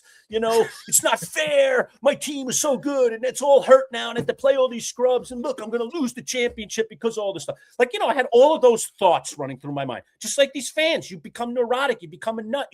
You're a prisoner of the moment. What just happened? I was just over here a day ago, and look at where I am now. It's a disaster. That's the way it was. And then Luther Burden and Caleb Williams show up in a game that scores over 75 points. Okay. And I'm like, are you kidding me? Like, how? What? And now I'm a different guy. I'm a jump. I got spring in my feet. I'm like, let's go run around the track. Let's go, baby. I might win this thing tonight. Holy crow. Like, that's all you need. You just need that one thing, that one performance, that one guy, and then all of a sudden it all clicks, and sometimes, dare I say, there's a bit of luck involved, So we need our Luther Burden is what you're saying. Yeah, you just need your Luther Burden. You need a shot of Luther right there, right in the thigh. All right. But once you get that, then it all changes. And then Aaron Glenn becomes your champion. He becomes your hero. He becomes the guy who used to wear green that's now continuing to wear green and creating the tradition. I just think the hope there is too great to throw it away after a singular bad season. I mean, look, it's been bad. I'm not going to argue. These Jet fans are right. They're right to be mad. They're right to be everything that they are. But I want you Jet fans that are thinking this way to think of the other side. If it flips, if Luther Burden shows up, okay, and gets you the career night, and you win that big game, and then all of a sudden, bink, a switch goes off, and your team suddenly discovers, hey, we aren't that bad after all. All of a sudden it can flip. Look at what the Patriots have become. They stunk last year. And their quarterback has turned the corner, okay? And a couple other pieces have come in and they made a change in head coach and boom, snap, crackle, pop. That's not the norm. Mike Vrabel is a former head coach, a lot of experience. He knows the Patriot culture. There are a lot of reasons why this thing had accelerant on it, okay? The Jets they'll have a different story. It's probably not going to be one where you just throw lighter fluid on the flame and it just goes up. All right. But they have a chance in the next 2 years to throw a lot of lighter fluid on that flame. Okay. Because they're going to get a lot of early round players that if they choose wisely, they're going to have this young base that could really take them into the future. That's the world of hope that you need to live in if you're a Jets fan. So rather than get upset at the moment, because it does suck to lose to the Patriots that way, I agree with you. Okay. But rather than allow that suck to be the prevailing wind, and I understand it's a culture too, it's been going on for a long time, so it's even harder for the Jet fan. The fact of the matter is you have to try to lean into the hope. And I think there's more hope. There's more reason to be hopeful than there is to be in the morass, okay? As the great Lou Mannheim said to Charlie Sheen during the movie Wall Street, kid, you look into the abyss, nothing's staring back at you. It's at that point which you find your character. And that is what gets you out of the abyss. Okay? Go back. Watch the movie Wall Street, folks. That's it. The Jets are looking into the abyss, man. Nothing's staring back. They're going to figure out what their character is, and they got to hope that Aaron Glenn is part of that character that turns this thing around. I still got hope for the guy. I'm rooting for him. He's got to get at least one more full season before we can make any kind of decision as to what kind of coach he is as a head coach, period. Hey, that's the Batman quote. The night is darkest before the dawn. So, it's beautiful. The one thing I would say, because we'll go to other topics, but, I think Jet fans are like, they got a toy for Christmas and the toy's broken. And they're like, wait, this wasn't supposed to be broken. And I see other kids opening up their gifts and those gifts look great. Liam Cohen, first-year head coach, Jacksonville, immediately turns it around. They're an awesome team. Ben Johnson, first-year head coach, never done it before. The Bears just won the NFC North over the weekend. While they lost last night, that's disappointing. They're on this crazy run. So Mike Vrabel was a former coach of the year, goes to New England. He has great success. These other guys were first-year head coaches, just like Aaron Glenn. They had never done the HC position before. And boom, presto, like instant, it worked. So, Jet fans I know are a little bit in their feels like, why not us? Why is it happening to them, but why not us? So again, hopefully good things come to those who wait, and that's what we'll be hoping for. And anybody in the NFL knows it starts with the quarterback. Of You course. have to find All the those quarterback. places had And the quarterbacks, Jets, right. like a lot of teams, and my Giants have been on this train for a long time too, and maybe are finally going to get off it. You have to find the quarterback. Mhm. Then the rest of the pieces come into place. Okay. Chicago has a quarterback. And now Caleb he's got Williams. an offensive mind working with him who's helping him figure it out. And by the way, that guy, Caleb Williams, as much as he almost won that game last night, made some terrible mistakes in that game Oh, and threw sure. some god-awful passes. Yeah. Okay. As bad as that Josh Allen pass was at the end of that game for the 2-point conversion, Caleb had 3 or 4 of those in the game. All right. He's still learning. He's a young quarterback, but he's got a good offensive mind around him, and he's athletic, and you can see the skill set. So if they can just hone it, all of a sudden, the Bears already have something. They could really have something. Drake May, same situation. Now he's working with the coach. He already had showed some promise last year. Now that promise is coming to fruition. Trevor Lawrence in Jacksonville. Trevor Lawrence, yeah, right. I mean, I don't know. I mean, we're all starting to give up on Trevor. I thought this might be it, man. This at the middle of this year, I was like, and now look at him. And now look at him. He's riding high, and all of a sudden he looks like the number 1 draft pick all over again. Right play calling, right coach, right situation, right receivers. He's got a nice core of receivers on that team. I mean, all of a sudden things are in place now for Trevor Lawrence to have success. And what is he doing? He's having success. He's starting to believe in himself. This is a confidence game. The NFL is a confidence game. And it is very, very easy, even for number 1 overall draft picks, to have their confidence shaken at the NFL level. And it's how they pick themselves up and dust themselves off, and what that coach is feeding them every day. Are they feeding them encouragement? Are they feeding them the right things? Or are they feeding them the negativity that's going to eventually break the guy? And then he's just going to be trash. So that is the difference, I think, between a good coach and a bad coach. But I think the Jets need the QB plus the coach, and then it'll start to come together. Yeah, and speaking of the confidence level, for instance, right, Buffalo now can't win the AFC East. The Patriots won it, so now they're playing from a wild card. But what's up in the air is what team they could face. Right now, they're scheduled to face New England, but there's a strong chance, according to the analytics, that they face Jacksonville in Jacksonville. If I'm Buffalo, I don't want any part of Jacksonville right now. They're playing out of their minds. I want absolutely nothing to do with it. So if I'm Buffalo and I get that matchup, I'm very nervous about going into Jacksonville. Yeah, that could be trouble. That could be trouble. So anyway, by the way, today's broadcast is brought to you by our friends at, I think it's Play It Again today, right? Play It Again Sports. Down in Syracuse in the DeWitt in the DeWitt Town Plaza. Great guys. And again, you can bring in your used sporting goods to our friends at Play It Again and get money for them. You can also buy used sporting goods, gently used for essentially a big savings instead of buying something brand new that you don't need brand new. Like, how about a baseball mitt that's already broken in? How about hockey pads that, you're going to get for a third of the price, because someone sweat in them at one point. Like, who cares? You're going to sweat in them next week anyway. It ain't going to matter. All right. So you can save yourself some serious money. They also have all the ski gear for all you Northerners here these days, with plenty of snow up here in good old central New York and beyond. So go see our friends at Play It Again Sports in the DeWitt Town Plaza. Let's just take 30 seconds, learn a little bit more about our friends at Play It Again, and then we are back. More of the Manchild Show with Boy Green Digital. It's our Monday morning quarterback live show right here. When you don't want to pay full price for sporting goods, and who does, then there's only one place to go in Syracuse. Play It Again Sports. With both new and gently used gear, Play It Again has prices way less than regular retail stores. Another unique aspect of this awesome sporting goods store is that they will give you money for that quality sports gear collecting dust in your basement, attic, or garage. No appointment necessary, just bring it into the store. Play It Again Sports in the DeWitt Town Center on Erie Boulevard right next to Crunch Fitness. Don't spend more, play it again. PlayItAgainSportsSyracuse.com. All right, we are back. Manchild Show with Boy Green Digital at MC Show Digital. Don't forget, we're still giving away free stuff for subscribers. So if you're not a subscriber, I see we got well over 200 people in the room right now. Subscribe right now. Just go to that subscribe area at MC Show Digital. It's youtube.com/@MC Show Digital. You want to go to that page and hit the big red subscribe on that page, and then you are officially a subscriber. It's absolutely free. It doesn't cost you a dime, but what it will give you is the opportunity to win free stuff.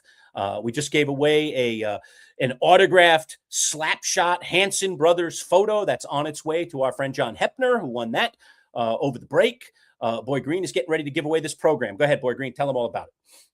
Very cool.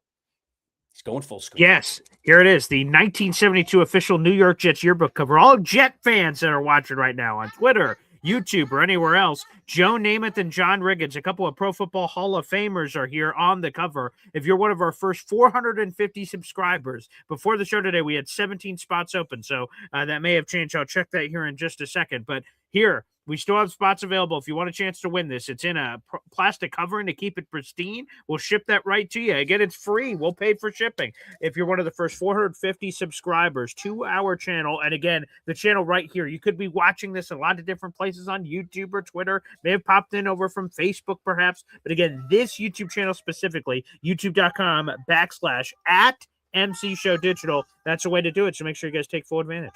Yeah, 16 spots available. Ooh, baby. Okay, here we go. Before that program goes out the door, we still have the golf club still sitting right here in my corner. Okay. The golf driver from our friends that played again, that's going out at 500. When we reach that landmark, that's a $400 value that someone's going to get for free.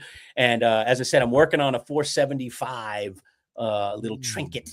It could be those Anchorman bobbleheads. I'm contemplating whether I want to do that at 475 or not, but we will find a very cool item, and we will let you know about it as soon as we reach 450. So we only need 14 more subscribers to get to 450 subscribers. So let's get there quickly, give away that Jets program, and get on to other cool giveaways as we work our way up, growing our small community day by day by day. And thanks again to all of you who show up every day, who are part of our conversation, who get in the comments. It is fantastic. Let's take a minute, Boy Green, jump into some of the comments. There are a lot of little interesting things that were being thrown in there, from fantasy to you name it. Go ahead, buffet table there. Choose something wisely and throw it up. Let's have a little discussion about it.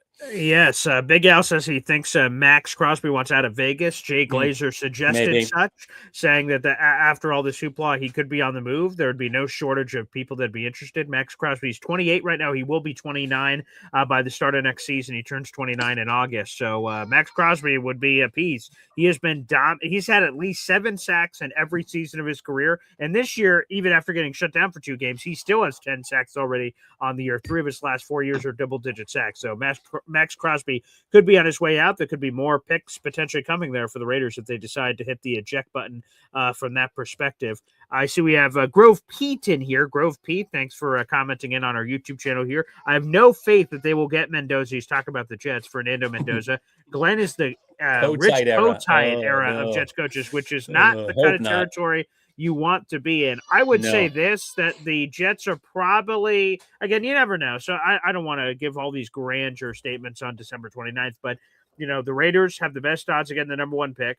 The quarterback conversation, we will see it in a couple today's Monday. We're going to see it in a couple days. Fernando Mendoza versus Ty Simpson. That's the Indiana Alabama matchup in a couple of days. Dante Moore plays the night before. He's the Oregon kid. So what the Jets fans want in the audience is multiple quarterbacks entering this draft.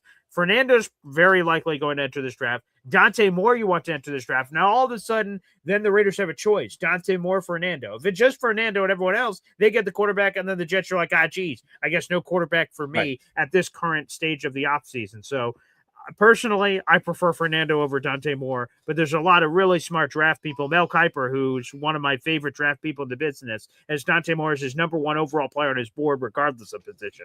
And I value Mel Kiper. I know some people don't as much.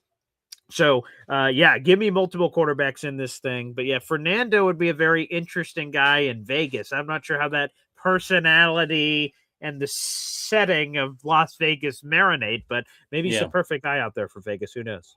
Yeah, maybe. Huh.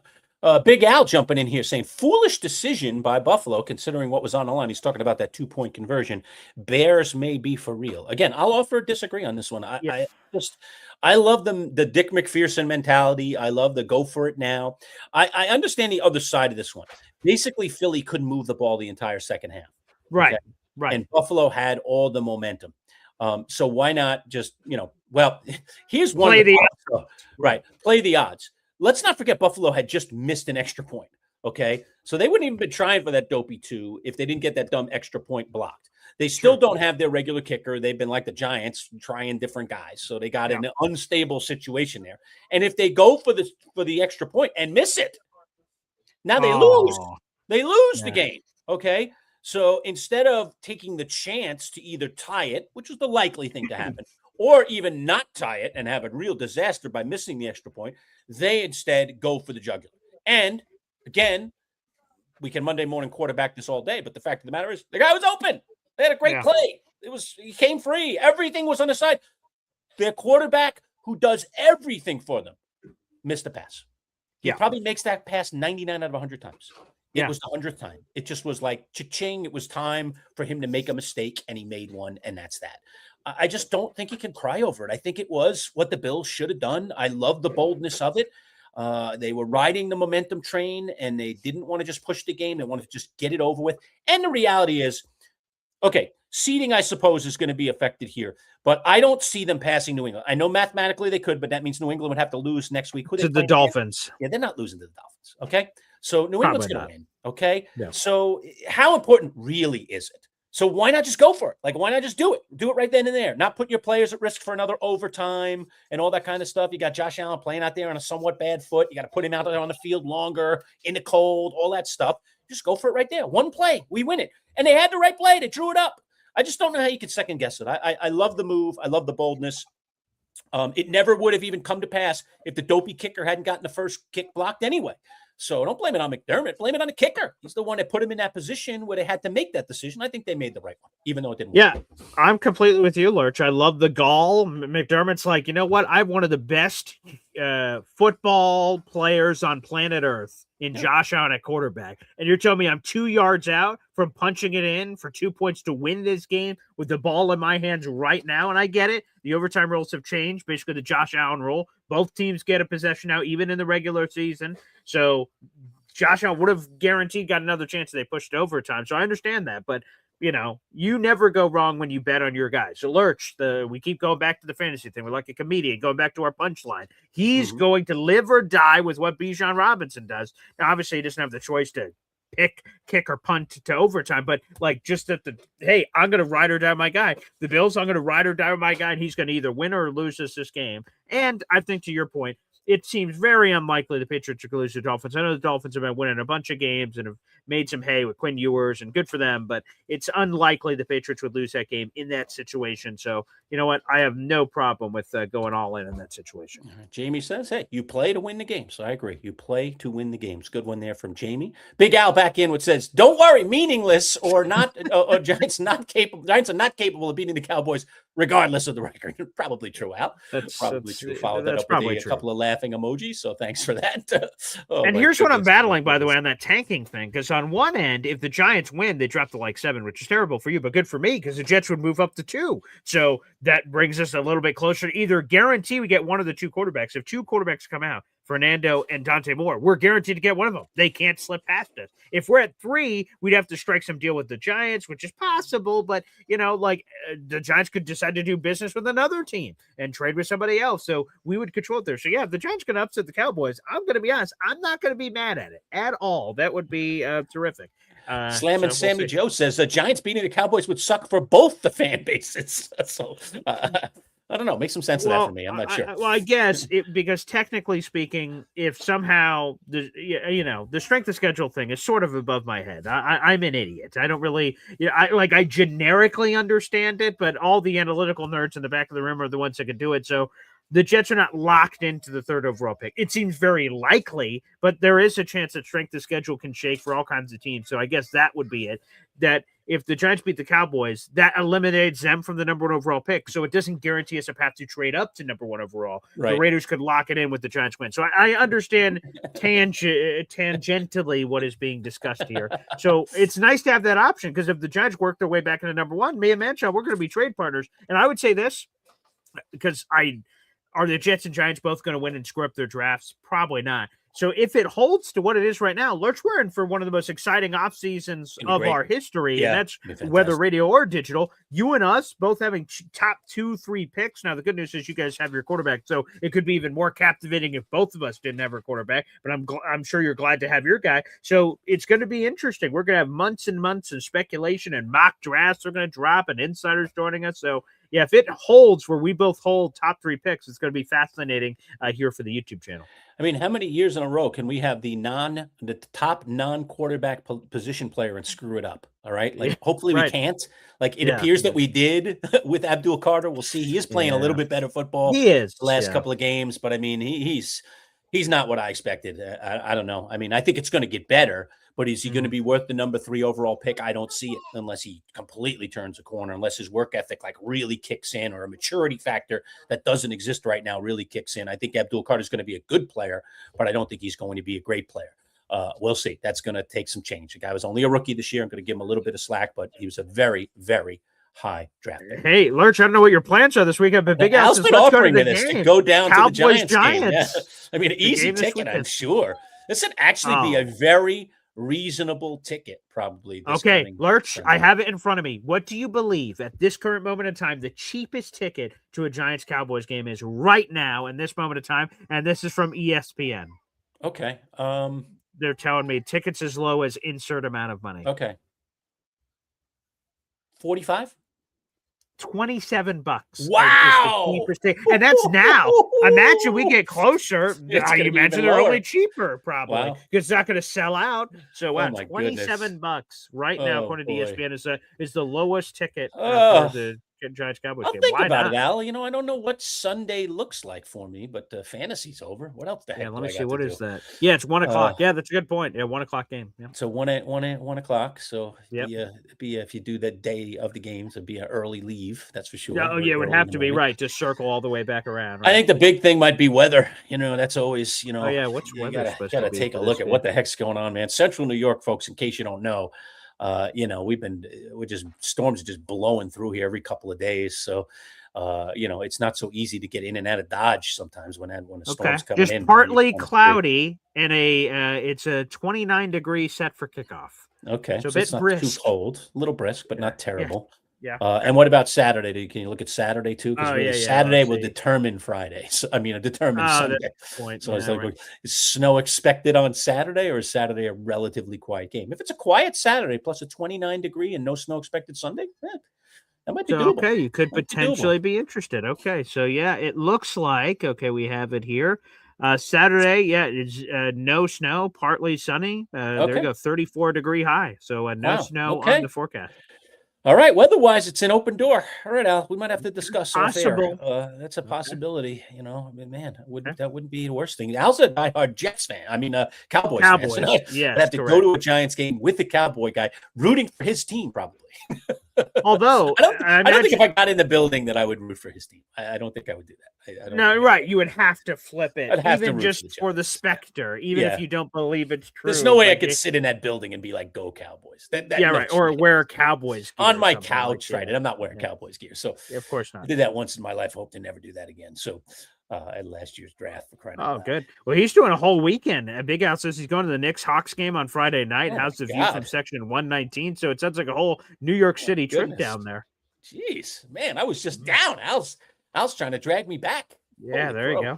go. Okay. I was talking to there my you go. son while I was down there because we're both Knicks Yeah. fans about getting back Sure. into the Garden because it's been a long time since I've been in the Garden.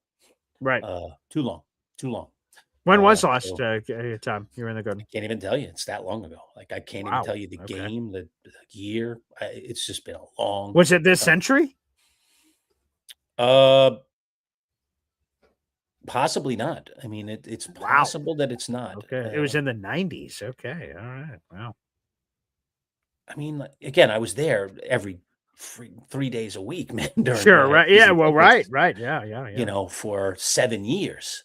Mhm. But after that, then while I was still down, I was going intermittently. Once I got up here to Syracuse and Central New York, I made a couple of odd trips the first few Mhm. years, but that's about it. Yeah, it might have been it's possible, maybe early 2000s.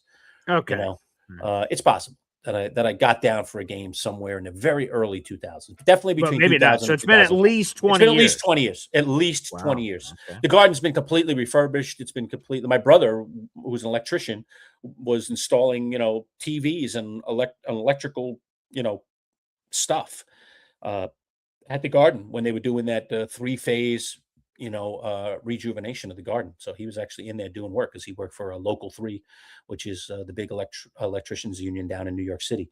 So he worked on a lot of that stuff in the garden That's while it was being cool. renovated. Wow. He would call me from the garden and like FaceTime with me, be like, yeah, I'm putting in this TV. I'm right by Oh. section. I'm like, hey, go to my old seats, man. Section 210. Oh, Go that's sit in my awesome. seat. Go sit in my seat. Yeah. Take a picture. So I remember my exact seats. I had the same seats for 7 years as a Knicks season ticket holder. So yeah, it'd be a nice warm fuzzy going back into that building after a long time. It's kind of crazy. Look, I've gotten into Manhattan a few times now. That's been fantastic. The more I go into Manhattan, and I went down again during this trip, I went to the Seinfeld show. Yeah, that's right. Yeah. The more I go into Manhattan, the more I want to go back again and go back. It's I'm Sure. learning more and more. I'm getting more and more accustomed to being there. And just the New York City is an incredible place in terms of things that are available to you. Just everything from the tourist to the niche. It's really the ultimate eclectic experiment. It's phenomenal. So there's almost nothing you can't find in New York City. Whether it's great food of any kind, great views of any kind, great entertainment of any kind. You've got major sports teams, major stadiums, major concerts. That New York has everything. It's just dealing with the craziness. It's just insane. Yeah. So crowded. But other than that, let's see. Big Al says, didn't the Indianapolis owner love Mel Kiper? It was actually the Indianapolis Colts general manager, Bill Tobin, for those. And Bill Tobin recently passed away. So, thoughts and love are sent out to Tobin. But yes, that was on the draft night back in 1994. Where Tobin was interviewed by like a local Colts beat reporter. They said, there was some criticism of like the draft pick you made. And he was like, yeah, I read this Mel Kiper guy, didn't love my draft.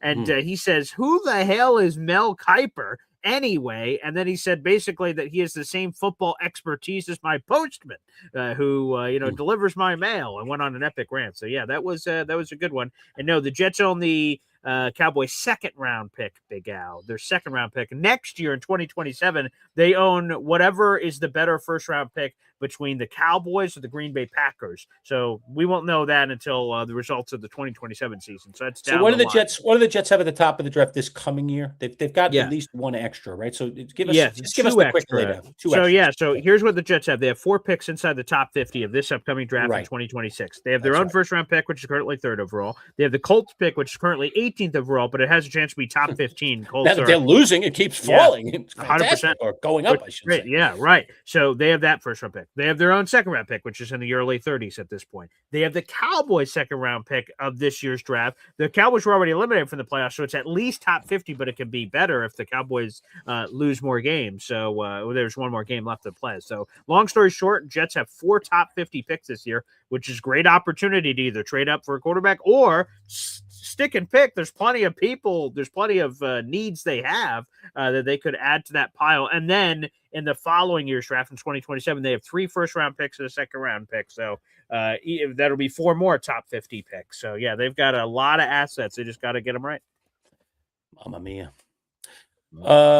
Quickly through the games, BG. I'm just going to rapid fire through them. Let's do a comment on 2 on each game if we have it. If not, it could just be a mute point. Okay. All right, so we'll go all the way back to the Saturday games. All right.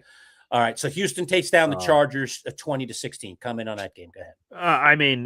Texans were kicking their butt. Chargers made an epic rally. The Texans are a team to fear in the playoffs. Absolutely.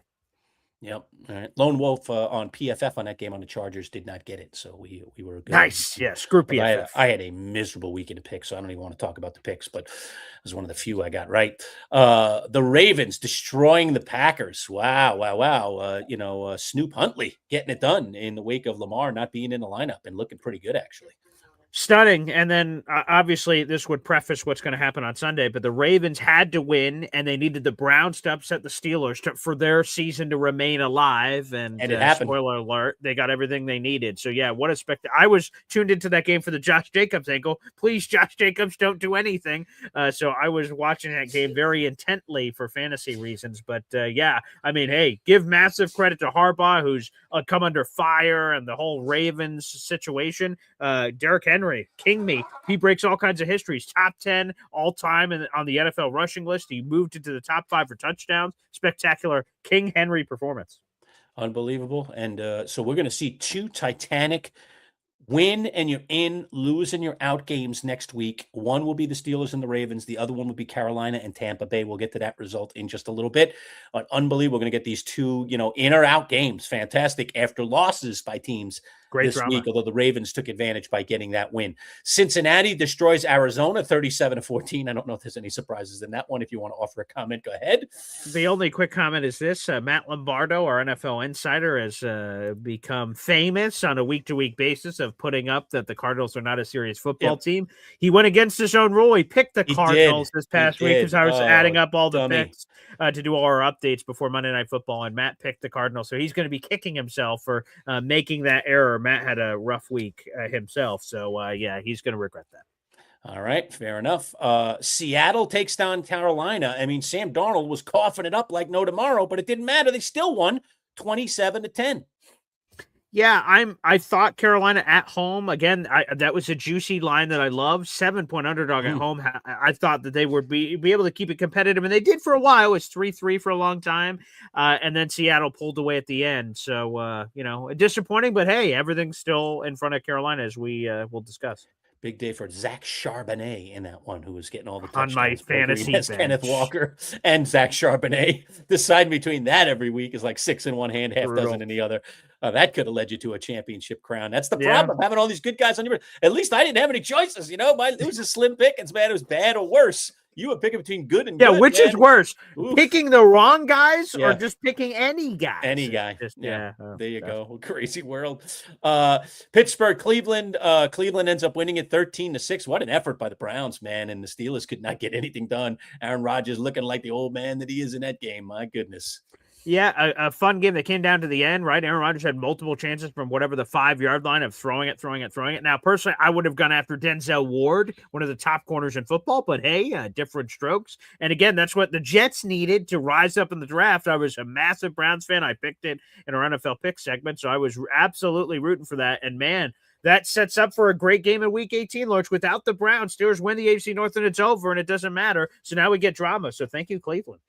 BG, you went for 3 lone wolves in our picks on Friday. That means 3 that you were the only one on that team, and Cleveland was one of them. You cashed in on it. You went 2 out of 3. I'll tell you the one you lost on. I think but we'll get to it in just a little bit. New Orleans and Tennessee. I was lone wolf in the Texans. I almost got it. The Titans, excuse me. Yeah. I almost got it. New Orleans ends up pulling it out though, 34-26. Has New Orleans found their quarterback in Tyler Shug? You asked the question, which was my comment. The Saints have found their guy in Tyler Shuck. It was cool. I never get that guy's name right. It's anything like it's said. It's not. It's Shough. So it looks like show or Shaw. Yeah, correct. Okay. Right. All right. That'll be the remember here. Yeah. The Jets and Saints just played a couple of weeks ago, and the Jets got blown out. But the important or the notable thing is that I know someone in the New Orleans Saints front office, and he texted me out of the blue leading up to Jet Saints week because he just thought of me, I guess, because of the Jets. And he was texting me, and we were going back and forth about family stuff. And I just said, man, it seems like you guys really have something in Shuck. And we were talking about the development, the quarterback developmental plan of why they purposely basically didn't put him out there, and they wanted him to wait for his opportunity. And when the opportunity hit, they thought he was going to kill it. And obviously they were right. So shout out to the Saints. So they found their guy. All right. So it looks like Saints are not looking for a quarterback anymore. Miami Dolphins surprised Tampa Bay. Man, I was going to jump on that one. I don't know why. Just had a weird feeling about it. But I went with Baker and company. Baker had a miserable day. Miami wins 20-17. Ooh, and that lines it up for the Carolina, Tampa Bay, big finale, winner in, loser out. Go ahead. Yeah, I mean, stunning is the one word because, again, with Tampa having everything on the line, Miami having nothing on the line, for them to lose that is embarrassing. But yeah, we were all on one side, and every once in a while, right, everyone in the room is sort of tempted, right? We're all picked the Bucks. I'm like, do I just flip to the Dolphins? Why not? Quinn Ewers, you're going with Quinn Ewers. Well, that's why I didn't. So I did.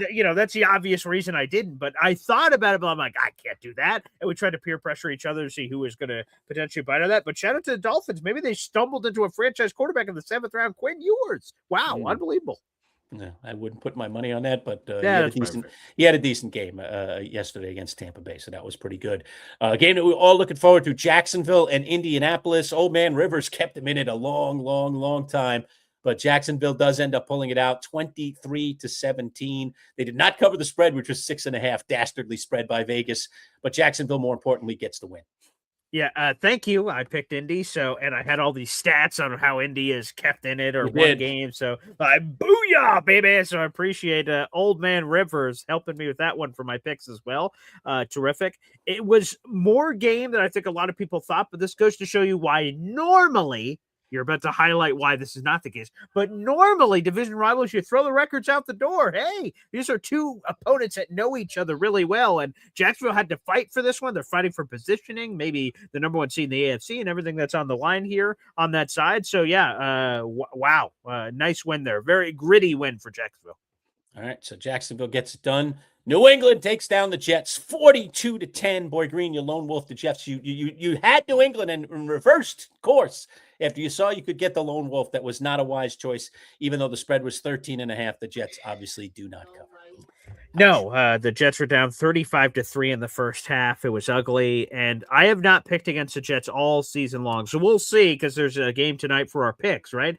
I was in the lead on picks heading into this week. So depending on what that looks like heading into week 18, I haven't picked against the Jets all year.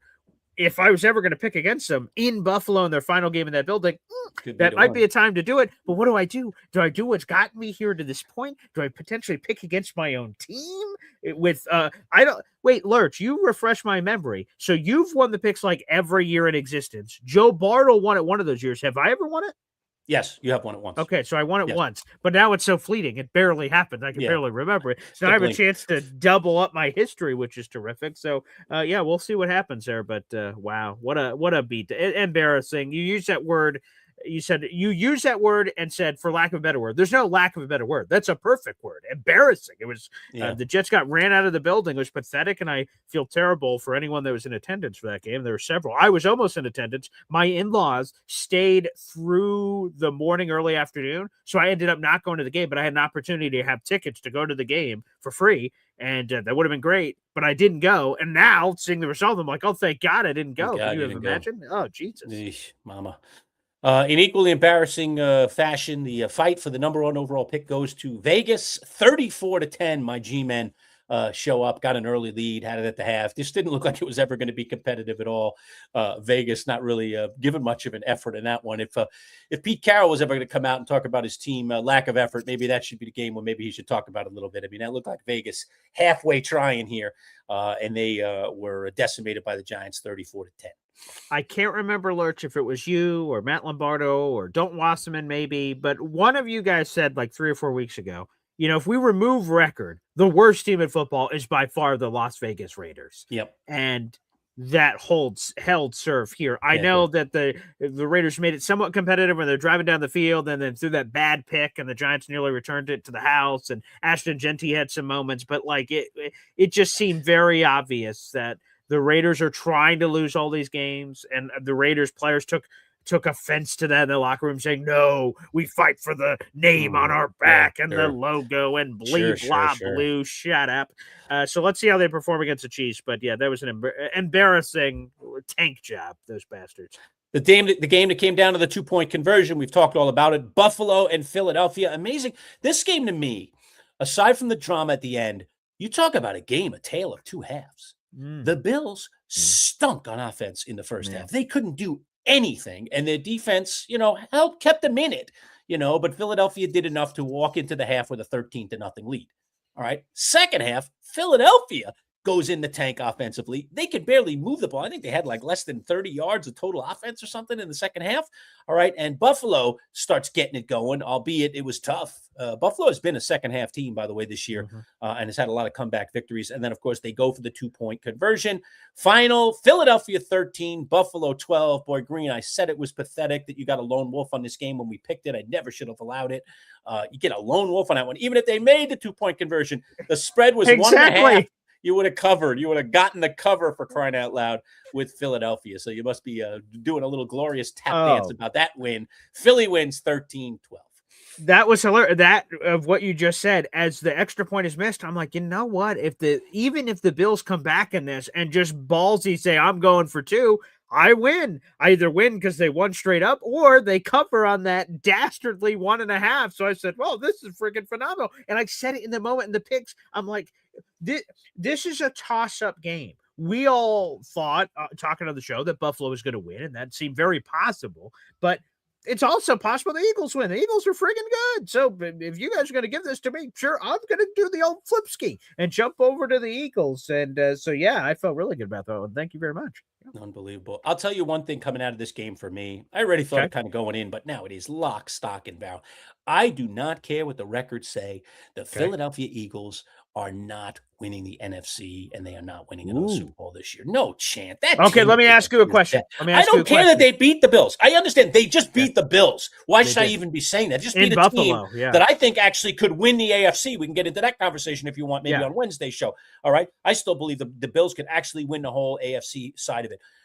The Eagles proved to me time and time again the amount of incompetence offensively that they have. It's pathetic.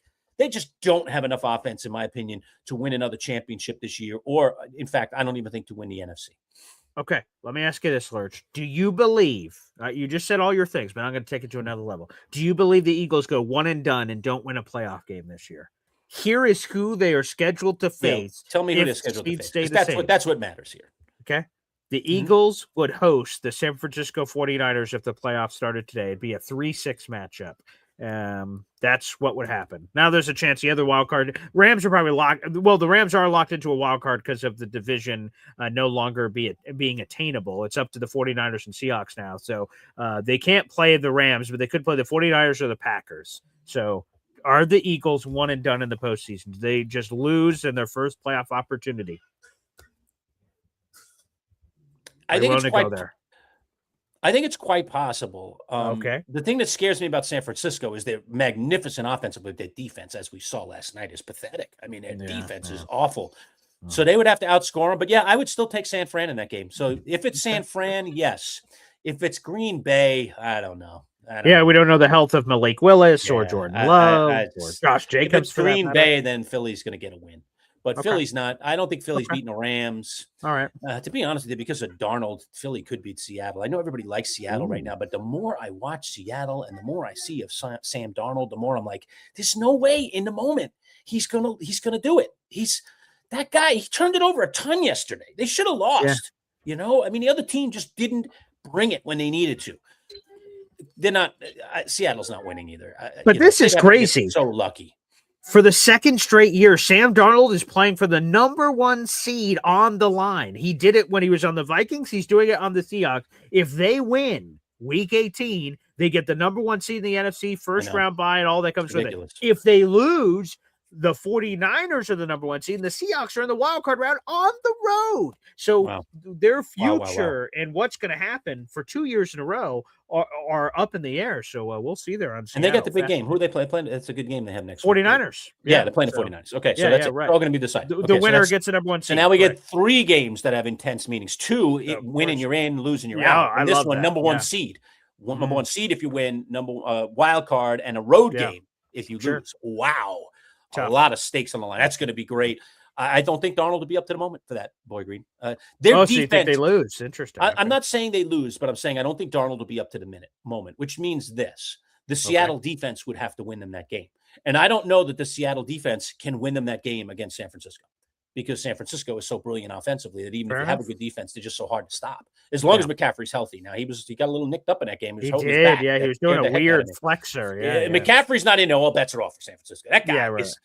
They have a lot of good players, but he is absolutely the 100%. He is maybe more important than Purdy. He cannot magnificent. He cannot miss time. He does everything. He does everything for that team. He's insane. He is playing at an unbelievable level.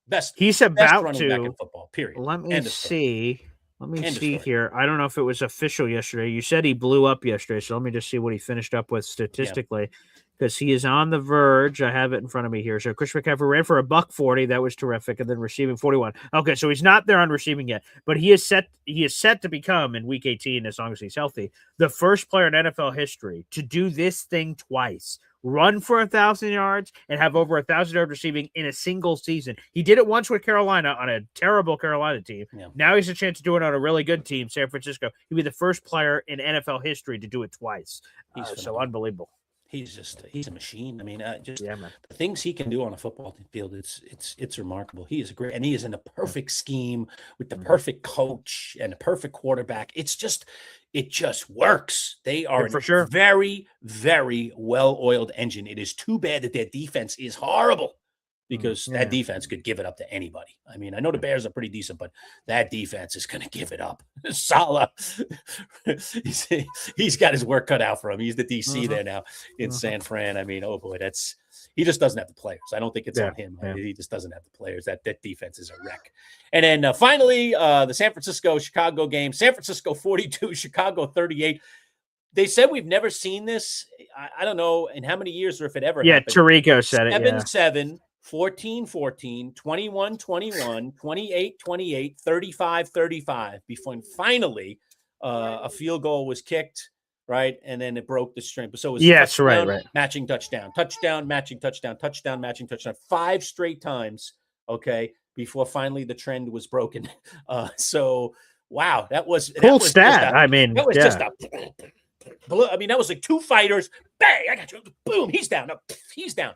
I mean, that was 2 boxers just throwing heavyweight blows, big plays, running plays, passing plays, dipsy doos. Man, that was a very entertaining football game, to say the least. Yeah, and it looks like we could get that in a future playoff matchup. We'll have to see how the bracket breaks up, because right now the Bears are the 2 seed, 49ers are 6, so they wouldn't be set to play. But we'd have to see how the bracket plays out. There's so much still up in the air. But I'd love to, the comment. I'd love to see a rematch. It was friggin' spectacular, phenomenal. And again, I know lack of defense. So some in the audience will be like, "Hey, more points does not mean better game." But come on, we're here in 2025. Points definitely are sexy and it's fun. Touchdowns, and we did see a little bit of defense. I mean, Brock Purdy's first pass of the game got deflected up in the air and intercepted by the Chicago Bears, who took it back to the house. So, yeah, a little more defense would be great, but that was a lot of fun. That was historic. Yeah, I think, like I said before, I don't see Philly winning the NFC. Yeah. Frisco maybe, but that defense scares the heck out of me. I think Chicago has more than a puncher's chance, but I don't know if Caleb is up for it either. I just don't. I'm not in love with Darnold. I think it's, to me, if I had to pick one team, it's the Rams. If the Rams have Devontae to win the NFC, okay. If the Rams have Devontae, then they are complete offensively. He makes a big difference for them. If they have Devontae, assuming Nakua, of course, is healthy too, which is always a question mark with that guy. But if they have Devontae and Nakua, they have the defense that can get the stops when they need it, plus they have the offensive machine. They are San Francisco with the defense, assuming those players are in play. But if they're missing Devontae or missing one of those key guys, then they're not quite the same team, and they can be had, all right? But it just feels like this is Matt Stafford's year. I don't know why. He's already won a championship with the Rams, but it feels to me like it's his year. It's his year probably to win the MVP, and I think it's his year to make a deep, deep run. Now, whether they win the Super Bowl or not, that always depends on your opponent. But I think they are more than capable, if they have the full arsenal, to win the NFC, because everyone else is flawed. Seattle's flawed with Darnold, and sometimes they just don't get it done, and they turn it over too much. San Francisco has that terrible defense that just can give it up. Philly's flawed like there's no tomorrow. I mean, they have a great defense, a great personnel, but that offense is so flawed. What Hurts can and can't do is becoming more and more exposed every day. There just are things that I just keep seeing every time I see him play. And Chicago's just young. Chicago's got a lot of pieces, but they're just young. And they are struggling with health as well. So. And the other team is the Bucks or Panthers, and I'd take neither of them seriously. Yeah, you can't take those. So, you can't take those. I know one of you has to be in the playoffs, but so no, if you evaluate everything you just said and the Jordan Love injury and their inconsistencies, no Micah Parsons, who just had ACL surgery, by the way, breaking news. He just shared that on social media.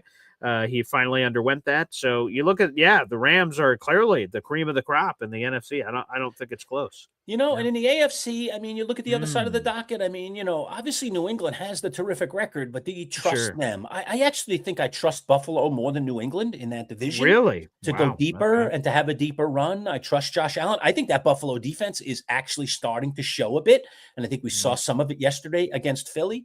I certainly don't trust anything in the AFC North. The Jacksonville Yeah. Jaguars are arguably the hottest team Sure. right now. They've won 7 in a row. Actually, the Houston Texans have won 8. So if you really want to talk about by the And numbers, Denver Houston is was actually really hotter. hot outside of their In loss. Denver until they Terribly. lost, Yeah, right? right. We're red hot. But I don't know. It feels like Jacksonville is the hot team right now. Yeah. Houston is the hot defense right now, but I don't think Yeah. they have enough on the other side of the ball probably to win the whole thing.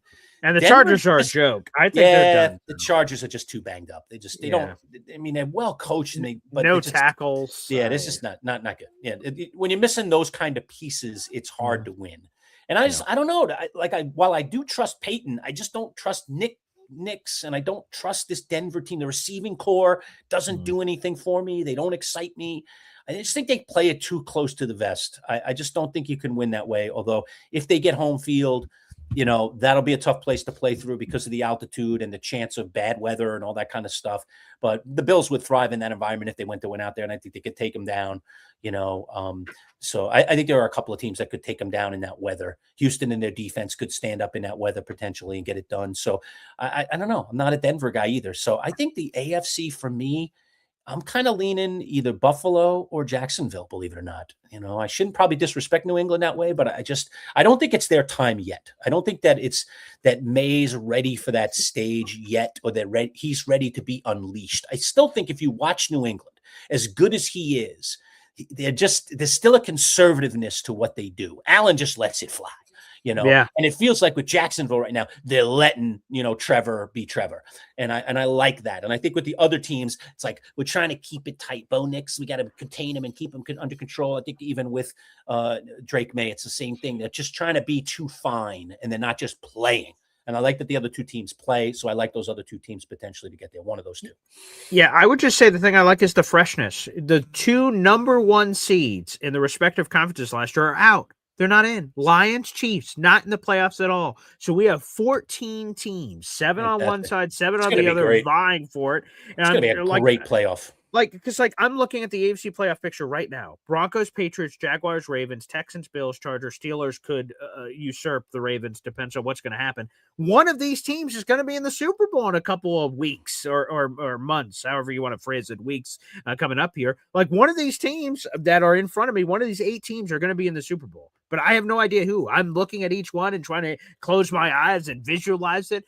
I don't see it, but someone's going to be. I'm going to be huddled around the family, wings and pizza, going, oh, wow, the Texans or the Ravens or the Jaguars or whoever the hell. I mean, it's going to be a crazy playoff run. I can't wait. Al wants to talk about going to a football game. Al, I got a proposition for you, although you're already going to be in New York apparently seeing the Knicks, so it makes a lot of sense for you to jump over to the Meadowlands. But I think one of the things that I was actually thinking about as this played out yesterday was making a trip to Pittsburgh. That game is in Pittsburgh and the Ravens. Oh, my goodness. Sunday Night Football. Yeah. Ooh. I mean, come on. Sunday night in Pittsburgh. Playoffs on the line? Playoffs in that building. Like, you want to talk about an environment. You want to talk about a fun place to be with all those crazy Steeler fans. I mean, probably Aaron Rodgers' last hurrah, at least in a regular season game. I mean, they win. They'll, obviously he'll play at least one playoff game. But I don't know. There's a lot of nostalgia in that, and they're playing their arch nemesis. That has been an unbelievable rivalry for many years. Okay, is Lamar even possible to play in that game? What's Lamar's status? Yes. Okay, they haven't put him on IR, so he's just hurt at the moment. Okay. Right, he just had a back injury, so we'll see what happens. So Lurch, I'll give you a chance here. Okay, so we just did that thing, like, oh, Giants Cowboys, what's the cheapest ticket available? This will be the final game. There's no Monday Night Football because they're getting ready for the Super Wildcard Weekend. So no Monday Night Football. So that means this Ravens Steelers game is the final game of Week 18. Lurch, according to ESPN, what do you believe is the cheapest possible ticket right now to Ravens Steelers, which essentially is a playoff game? Winner in, loser goes home. What do you think the cheapest possible ticket is? Tough ticket. All right, I'm going to go 180. $275. Wow, even more than I thought. Ticket. Holy, okay. That's the cheapest ticket to get in this weekend. That's going to be a fun. It's a building playoff that game. night, it's going to be a fun building. Yeah. I mean, it'll probably be worth that money because of the environment. It'll just be so crazy there. So, oh my God. And there's just a hatred between these two teams. So that one of them is going to eliminate the other. Yep. So the jubilee, it's tonight's fantasy championship game. It's a perfect microcosm. The jubilation of one of us hoisting the trophy and being on there. And then the defeat and anguish of someone else there is a winner and there is a loser. It is black and white. It will be black and blue between these two teams beating each other up, but the vision is black and white. There's a winner and a loser. It is a binary result. It is this or that, up or down, and someone's going to win. Fascinating. It's going to be theater. Great theater. Great theater. Like, I don't know, like Giants Cowboys. Well, a cheap ticket there, sitting in that building is exciting. I like to go to games that matter. I like to go to games where the environment is insane. That's going to be the environment will not be insane. That's going to be a great place on Sunday. Yeah. That's going to be a great, and it's Sunday night. I mean, that's going to be off the rails. Atmosphere will be electric, I imagine. And you love that city. That's your city. Yeah, it's a good city. Hate to go up there just for a cup of coffee, though, man. I like to go up there for a couple of dinners. But you're down there, so maybe he can hook you up. Yeah, maybe. Oh, I have to make some phone calls, man. See if there's any. There you go. Hey, you may want to pull the trigger on it, man. Yeah, you only live once. That'd be worth the trip.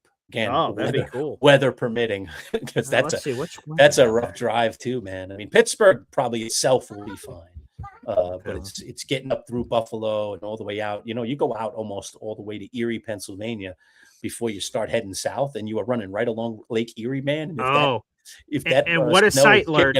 Look out, man. The temperature is set for 28 degrees at kickoff, 8:20 Sunday Night Football, and snow is in the forecast. Snow is in the forecast, huh? But that would be a beautiful spectacle. You see the Ravens and Steelers, these iconic teams, slamming against each other in a playoff game with the snow. Could be. I'm getting goosies. I'm getting goosies just thinking about it. Just thinking, I don't care. Like, good football is good football. Of course, I love my Giants, but. But I have kind of a second love for the Steelers, and just good football is good football. When you have two traditional rivals like that, the Ravens and the Steelers have had so many epic games. This is it. The Ravens had this terrible start this season. They've somehow clawed their way to this position.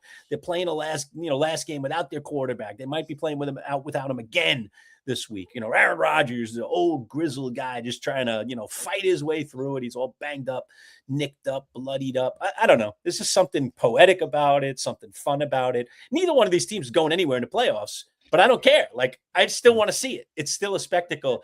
It's still the struggle to get someplace this season for both of these teams. Like, you can't tell me that Mike Tomlin doesn't care. You can't tell me that John Harbaugh doesn't care. You can't tell me that both of those guys don't believe that if they get into the playoffs, that they could do something in the playoffs. Sure. I don't think either one of them can this year. I just don't think they have the horses, but they believe it. So they're going to play like they believe it. And you've got, some really good players on both teams too. That's a good game. That's a really good game. We'll see if that happens. Lurch, if it does, keep us posted. Yeah. Options. I got options. That's for sure. I got options. All right. Wow. Well, we got one last game to talk about, and that's tonight, Boy Green, Monday Night Football. It is the LA Rams. We'll get to see them in action against the Atlanta Falcons. This one is down in Atlanta, and the Falcons are 8-point underdogs. I took Atlanta just solely because I'm a Bijan Robinson fan tonight, but I don't know if I feel with much conviction about Atlanta +8. I really like the position, actually, that the Rams are in. Is there any kind of update on Devontae Adams? Is he going this week? I don't think he's going. I think he's still done. I think he's still out for another week. I think that's what I've been hearing. But he makes a difference for sure. But other than Devontae, still the Rams have a ton. Atlanta keeps surprising teams, and they do tend to play a little bit better at home. And that place, of course, is a nice contained, controlled, climate-controlled environment. So it should be conducive of scoring for both of these teams. He is doubtful for this game tonight. Devontae is doubtful for the game. I heard that. Yeah. Okay. So probably no Devontae. So they're down a guy. That hurts him a little bit. Yeah. But I still think the Rams have enough. So I'm kind of a Ram guy tonight in terms of what the score will end up being, but I'm a Bijan fan for sure because fantasy football is obviously on the line. That's true. I also picked the Falcons +8 tonight at home +8. And here's the thing that I'm hoping for Bijan. The Rams have one of the best run defenses in the NFL. So hopefully that comes to bear. here on this game. But again, receptions. I don't want them to just go, all right, we can't run it. I guess we'll dump it off to them every time. That's worse because you get a point per reception. So I may be screwed either way. But either way, I'll be on the edge of my seat. I'll be all over this game and praying to whatever football gods exist out there in the universe to deliver me another fantasy championship because I will get either the thrill of euphoric victory or the devastating defeat where I'll be in the fetal position for the next couple of months until fantasy season. All right, and the exact tally, folks, going into tonight, just so it's all on the line. Manchild sits right now at 116.9 points with Bijan Robinson to play for his squad. Boy Green sits at 113.68 points with Kyle Pitts to go for him tonight. So that's what it is. It's Pitts against Bijan, Falcon against Falcon, and Boy Green's got to make up a little over 3 points on me in that situation. Certainly advantage Manchild based on projection. For sure. But no doubt. Again, game script, injuries, everything that can happen in fantasy. Who the bleep knows what the heck is going to happen? But we will be watching it with bated breath. If it does come down to the second half, if it is tight, I will dial Boy Green up and we will come on to our little feed here on the Manchild Show with Boy Green Digital Network here. And we will literally game cast it for you for the second half of the game if it's really tight. We will game cast it for you, and you can see every ounce of pain and joy in either one of us based on how that thing is playing out. Oh my God. Hope it doesn't come down to that. So, and Jamie, please don't say things like, Manchild, you've got it in the bag. Oh, nice. Yeah, you definitely do, Manchild. Congratulations, Manchild. Putting the whammy on it. Oh, yeah. There you go. Nice job. Here, should I just order the Plaque and Owl lurch for you? Should I happen? Yeah. Pull that trophy over. Bring that trophy over a little closer. Get up and grab that thing. So let's read. This will be the last thing we do today. All right. So read all the champions in the history of our league. The league started in 2017. Okay, so 2017 was the first year we did fantasy football. We started it on our radio show and now have extended it into our digital world. And by the way, if you're not already a subscriber, subscribe right now, youtube.com/@MCShowDigital. There it is, right on your screen to become a subscriber right now. We'll be giving away all kinds of free stuff. All right, so we started it in 2017 with the Champs League alone. We expanded and now have 4 leagues. Boy Green's got other trophies behind it, but we're not going to get them out. But the Champs League is the baby. This is the one where we have a live draft every year. You have to be there in person or you cannot play in the league. 12-team league, full point PPR. We have had champions going back to 2017. Boy Green, walk us through all of the champions of our league leading up to last year. 2017, Jim Lurch. Manchild's Giants. So every time a champion is crowned, we give them the year. Kept it really simple back then. Yeah. Which again, we go year, person's name, first and last, and then whatever their team name was that year. Most people change their team name on a year-to-year basis. 2018, Paul A. Esden Jr. Boy Green, Winters is coming. Winters is coming. That's in the head. That guy's Winters was on the Brian Winters, the former Jets guard, wasn't he? Yeah, Jets guard out of Kansas State. So salute to Brian Winters. And I was a Game of Thrones fan back then, still am. So Winters is coming 2018. So we went back to back first 2 years. I won, then you won. We were like, all right, showing dominance in our own fantasy league. Not a bad thing. Okay, year 3. 2019, fantasy football expert Jordan McNamara, the London Silly Nannies of 2019 won the league. And a ringer. Jordan's written a fantasy football book. And he's had a lot of success. So Jordan McNamara, yes, 2019. And he could not make the fantasy draft the following year and was he left out of the league and has not returned. So he was a one-and-doner in our fantasy league, but he continues to study fantasy. Sure. He's a big dynasty fantasy guy too. He's written a book on dynasty football as well, but he has not come back to our league. All right. After that, who won the following year? The COVID year, 2020, one of the COVID years, because COVID lasted a while. Bill the FedEx guy, now Bill the produce guy. So in a previous job, where his title of his team name was Not This Time, in terms of getting dropped down, which I believe, because there's Bill no asterisk recipient. here. Yes, he should have an asterisk. Right. Bill was the recipient of a free pass. Again, because the Champs League is a live draft, we had a member who had earned their place in the league, but could not be at the live draft. We said to them kindly, Unfortunately, if you can't be at the live draft, you can't be in the league. We'll place you in the Chumps League, the league below the Champs League, and you'll have a chance to finish in the top 3 to re-earn your spot into the Champs League for a future draft. But we have to find somebody else. Bill, the FedEx guy, who was a regular participant in our Champs League those first few years, he had lost that year, was in the bottom 3 and dropped down to the Chumps League. And since he was a loyal player and a guy who did a lot of stuff on the waiver wire, was very active in trades, was a very high-level participator in the league, we reached out to him and said, hey, we've got a spot. Would you like to take a free pass and stay in the Champs League for another year? He said yes, and then he went on and won the league which obviously got him in the following year as well before he started to fall about. We could talk about his journey since. It has not been a good one, as he is now headed for the Quad Cities League. So that was a while ago that Bill won, but Bill is a one-time champion in the Champs League. Okay, continue. 2021, we've updated it to Jim the Manchild Lurch, the 12th man, parentheses, child, parentheses. That's the name of my there team, you the go. 12th man child. Yeah, little there play you go. on the situation out there in Seattle. So that was in 2021. Correct. That is correct.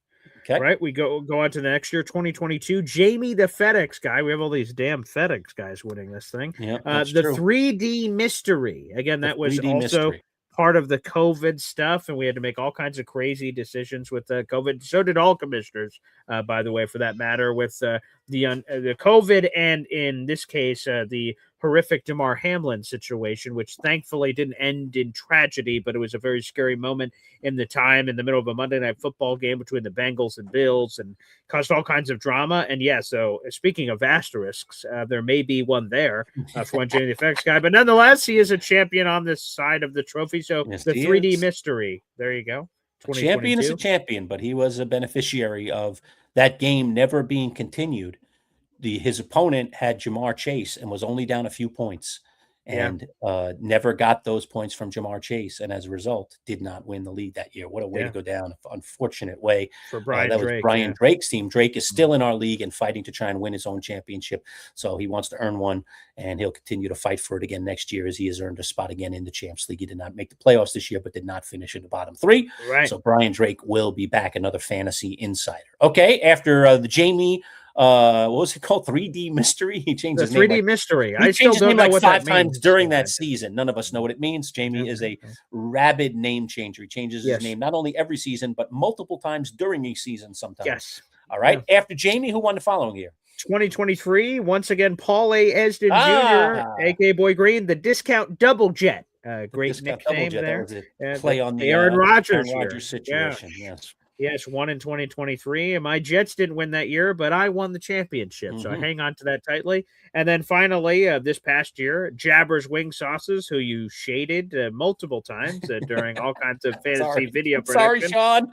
Sean was our winner in 2024, Sean Onomac, and Jabber's Wing Sauces 2024. And then we await. There is a vacant spot here. There it is, baby. For the next champion. I'm looking for my 3rd time on that trophy right there, baby. Or Boy Green's going to get a 3rd time. There will be a 3-time champ no matter what after tonight. Somebody will have their name, their ticket punched 3 times on that thing. And oddly, not that it really means anything, but there are these weird karma things.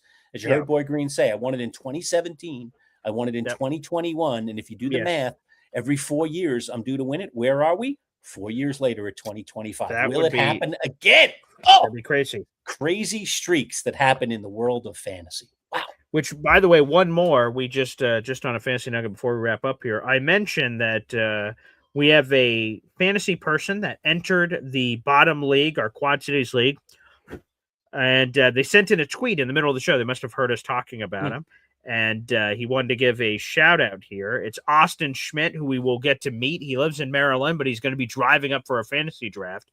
And he said, he tweeted at us in the middle of our show, at MCU Show Digital, at Boy Green 25. I did everything in my power to three-peat, but fell short. What an incredible season. I'm coming for the big trophy now. Much love. Appreciate you guys. Looking forward to being there. And what he meant is he won the Quad Cities and moved on. He won the Triple C, moved on. He had a chance to win the Chumps League to move on. And imagine that, winning 3 championships in a row, bing, boom, bam, and then coming up to the Champs League.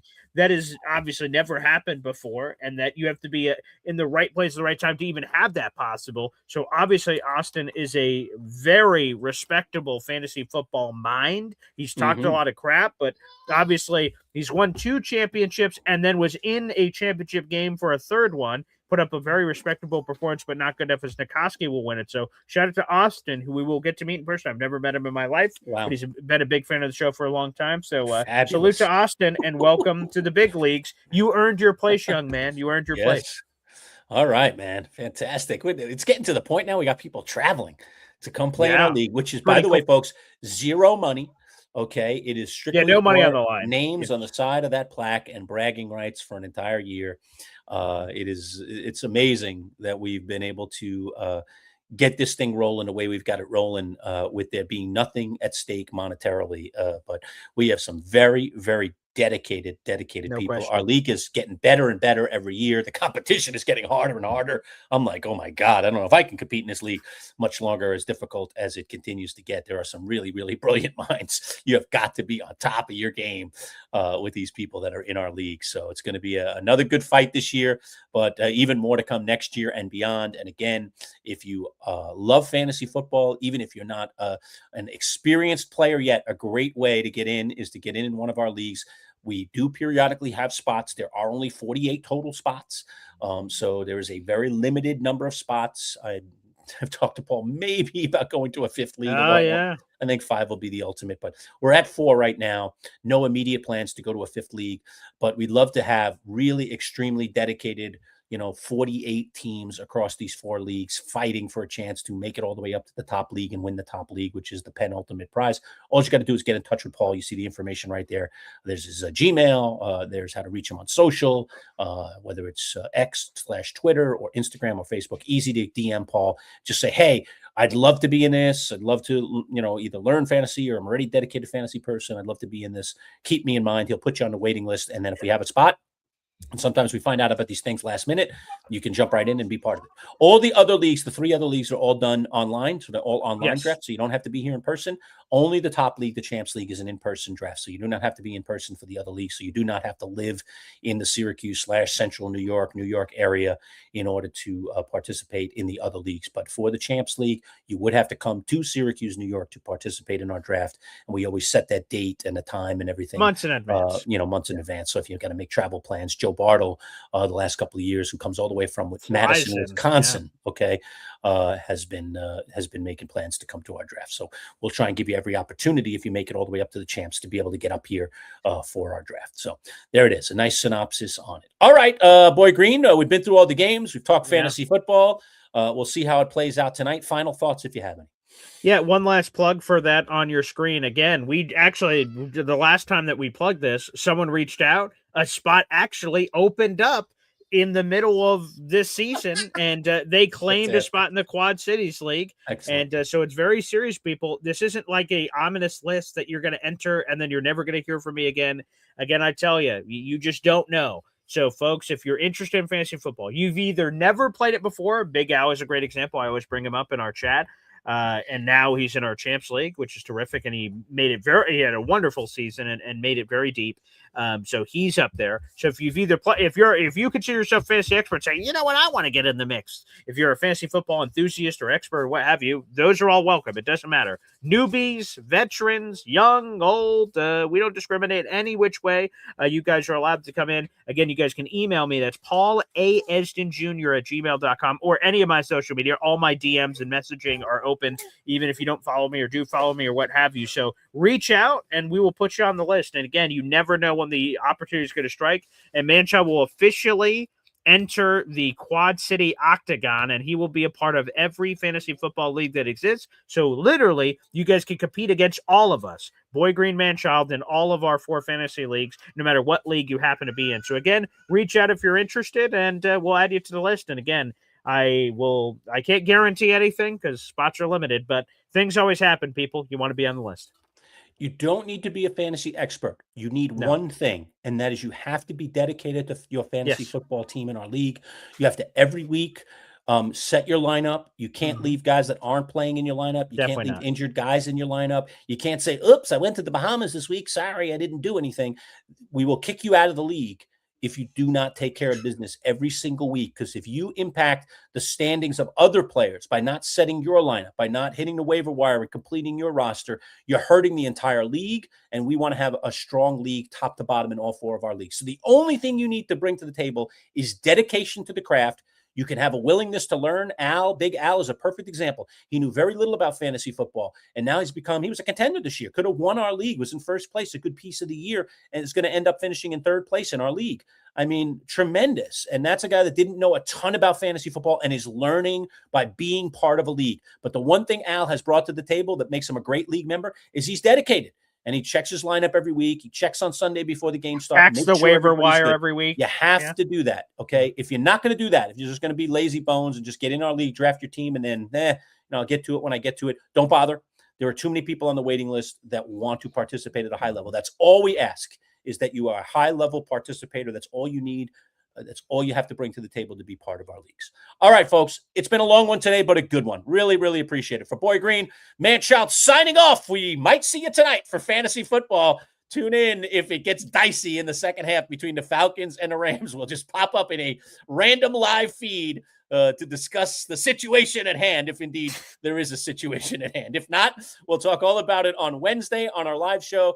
Dalton Wasserman will be back with us as usual, and we definitely will be dropping Bud Poliquin tomorrow. Our usual bevies of guests, Jets, Giants, and Bills will all be on board this week. I know we are in New Year's week, so that could complicate matters a little bit, but we expect to have everybody on with us this week. All right, folks, we'll see you. Take care. Thanks for watching.